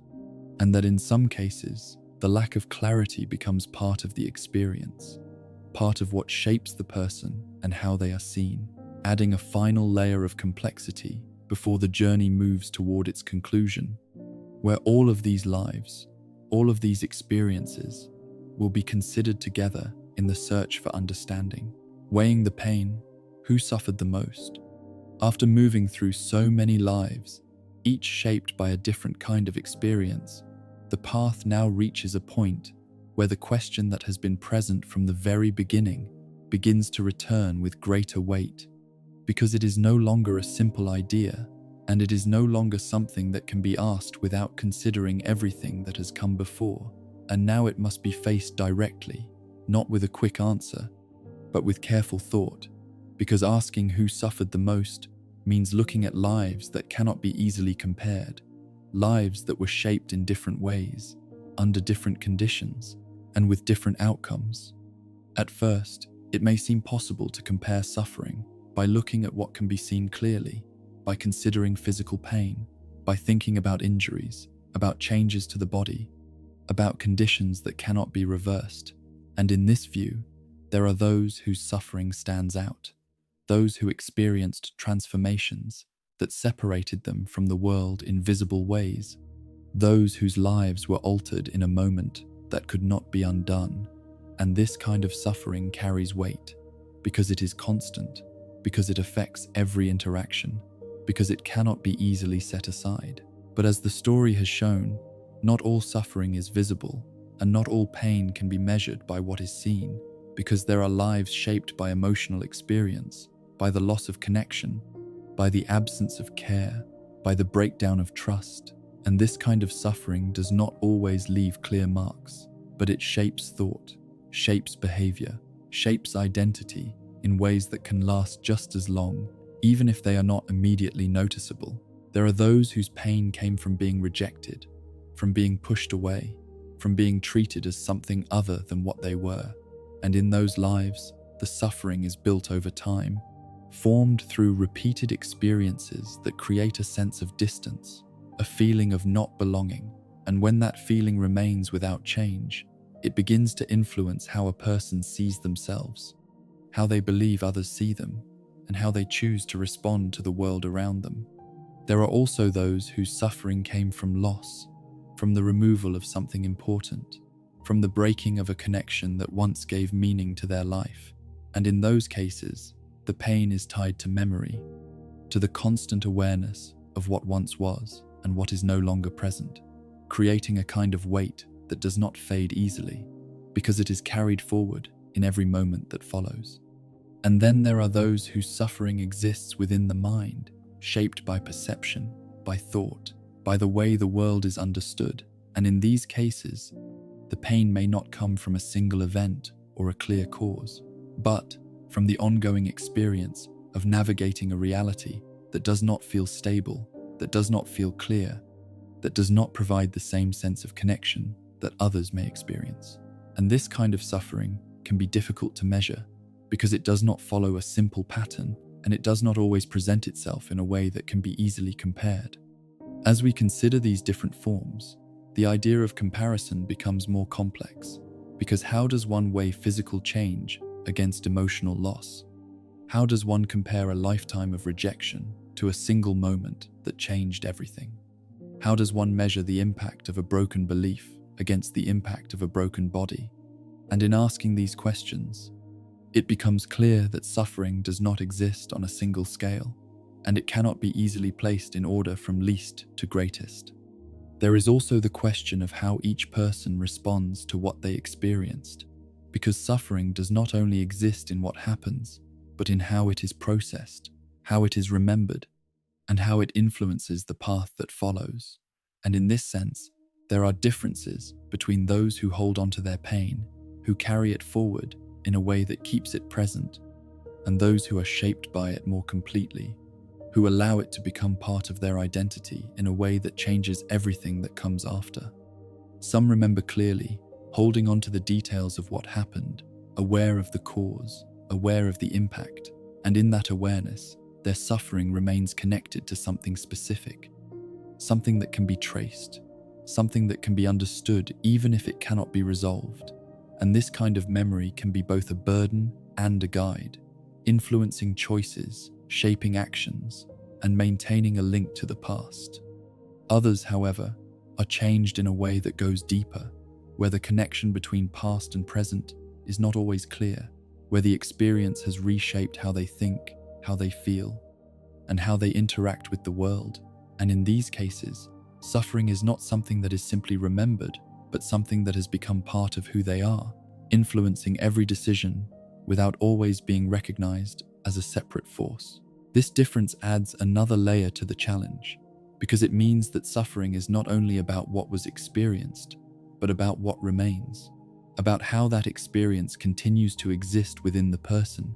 and about how it shapes their life moving forward. And when these factors are considered, the idea of comparison becomes even more difficult. There is also the role of fairness, or rather the lack of it, because the world in which these lives exist does not operate on equal terms. It does not provide the same opportunities, the same protections, or the same outcomes for everyone. And this imbalance means that suffering is not distributed evenly, that some begin with advantages while others begin with challenges, and that these starting points influence everything that follows. In such a world, asking who suffered the most becomes not only a question of comparison, but a question of context, because suffering cannot be separated from the conditions in which it occurred, and those conditions vary greatly from one life to another, making it difficult to place them side by side in a way that feels fair or complete. As all of these elements come together, the question remains, but it changes in form, becoming less about finding a single answer and more about understanding the range of experiences, the different ways suffering can appear, and the many paths it can create, because each life we have seen reflects a different aspect of this idea, a different way in which pain can shape identity, influence action, and guide a person toward a certain direction. And in this understanding, there is a realization that the question itself may not have a clear answer, not because it is unimportant, but because it is too complex to be reduced to a single conclusion. Because suffering is not a simple measure, it is not a number that can be compared, but a series of experiences that must be understood within their own context, within their own story, within the path that led to them and the path that followed. So instead of reaching a final judgment, the journey brings us to a deeper awareness, an understanding that each life carries its own weight, its own form of suffering, its own way of responding, and that in looking at them together, we gain a clearer picture not of who suffered the most, but of how suffering works, how it shapes, how it transforms, and how it continues to influence the world in ways that are both visible and hidden. And as this chapter settles into place, it prepares the way for the final reflection, where all of these stories, all of these experiences will come together, not to be ranked, but to be understood as part of a larger pattern, one that reveals not only the nature of suffering, but the nature of the world that creates it. The final reflection, monsters or mirrors? As the journey reaches its final point, the question that once asked, who suffered the most, begins to soften, not because it has lost meaning, but because it has grown into something wider, something deeper, something that now asks not only about pain, but about what that pain reveals, and about how the lives we have followed are not just stories of individuals, but reflections of something larger, something that exists beyond any one person, something that connects them all in ways that were not always clear at the beginning. When looking back at everything that has been uncovered, it becomes difficult to see these figures only as enemies or as problems to be solved, because each one carries a history that shaped them, a path that guided them, and a set of experiences that influence the way they understand the world. And while their actions cannot be ignored, neither can the conditions that led to those actions, because both exist together, forming a complete picture that cannot be separated into simple parts. Gotham, as it has been revealed through these lives, is not just a setting where events take place, but a force that influences those events, a place where imbalance, neglect, pressure, and failure within systems create conditions that allow certain outcomes to become more likely. And in that sense, the individuals we have examined are not only participants within the city, but products of it, shaped by the same environment that continues to influence others who move through it. There are patterns that appear when these lives are placed side by side, patterns that show how early experiences can set a direction, how repeated moments can build into lasting beliefs, and how the absence of support can lead to paths that move further away from stability. And these patterns suggest that what we are seeing is not random, but connected, part of a larger structure that continues to produce similar outcomes in different forms. In this way, the idea of a villain begins to change, because instead of being seen only as someone who causes harm, they can also be understood as someone who reflects the weaknesses of the world around them, someone whose actions, while harmful, are also shaped by conditions that were not entirely within their control. And this does not remove responsibility, but it adds context, allowing for a more complete understanding of how and why these paths were taken. The line between hero and villain, when viewed through this lens, becomes less fixed, less defined, because both exist within the same environment, both respond to the same conditions, and both make choices based on their experiences, their beliefs, and their understanding of what is right or necessary. And while their actions may differ, the distance between them is not always as large as it first appears. There are moments where the paths of these individuals could have moved in a different direction, moments where a different response, a different opportunity, or a different form of support might have changed the outcome. And while it is impossible to say with certainty what would have happened, the possibility remains, suggesting that the lives we have followed are not only defined by what did happen, but also by what did not happen, by the chances that were not given, by the help that did not arrive, by the understanding that was not offered at the right time. This idea brings the question to a new place, because instead of asking who suffered the most, we begin to ask what might have changed that suffering, what might have prevented it from shaping these lives in the ways it did. And in asking that, we begin to see that the answer does not lie within any one person, but within the systems, the environments, and the moments that connect them. There is a sense that runs through all of these stories, a quiet reminder that people are not formed in isolation, that their experiences are influenced by what surrounds them, and that when those surroundings fail to provide balance, support, or fairness, the outcomes reflect that failure, not just in one life, but in many, creating patterns that repeat until something changes. And yet, even within this understanding, there remains a sense of responsibility, because while conditions shape direction, choices still exist, responses still matter, and the paths taken, once set into motion, carry consequences that extend beyond the individual, affecting others, influencing the world in ways that continue the cycle. And this balance between influence and choice is what makes the question so complex, because it does not allow for a simple answer, but requires a deeper reflection. As we consider whether any of them could have been saved, the answer does not come easily, because it depends on so many factors, on moments that cannot be changed, on conditions that cannot be undone, on paths that have already been taken. And yet, the question itself remains important, because it reminds us that change is possible, that different outcomes can exist under different circumstances, and that understanding the past is part of creating a different future. In another life, with different support, with different guidance, with different experiences, it is possible that some of these individuals might have followed paths that did not lead them where they are now.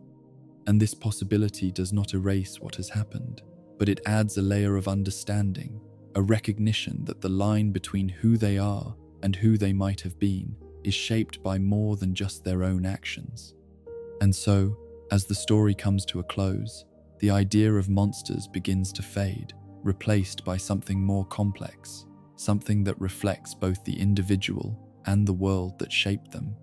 something that shows that what we fear is often connected to what we do not fully understand, and that behind every name, every identity, every role, there is a story that began long before it was seen. The city remains, unchanged in many ways, continuing to move, continuing to shape, continuing to influence the lives within it. And within that movement, new stories are always forming, new paths are always being set, and the patterns we have seen may continue unless something shifts, unless the conditions that created them are addressed, unless the understanding we have gained is used to change what comes next. In the end, the question does not disappear, but it transforms, becoming less about comparison and more about reflection, less about ranking suffering and more about recognizing it, understanding it,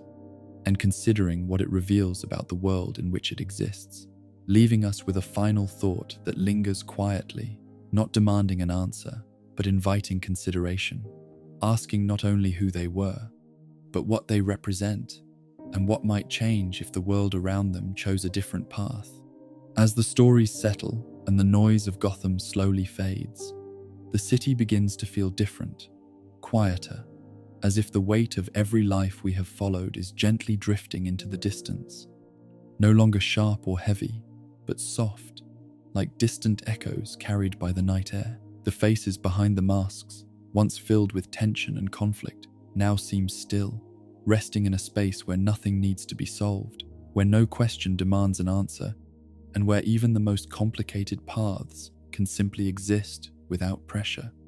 You may begin to notice how the darkness of Gotham is not only filled with chaos, but also with silence, a calm that stretches across empty streets and quiet rooftops, where everything moves more slowly, more gently, as if the city itself is taking a breath after all it has carried. The stories remain, but they no longer ask anything from you, and you can let them drift, one by one, like fading lights in the distance. And as your thoughts begin to slow, and the world around you softens into stillness, you can simply rest here, where everything becomes quiet, and nothing needs to follow.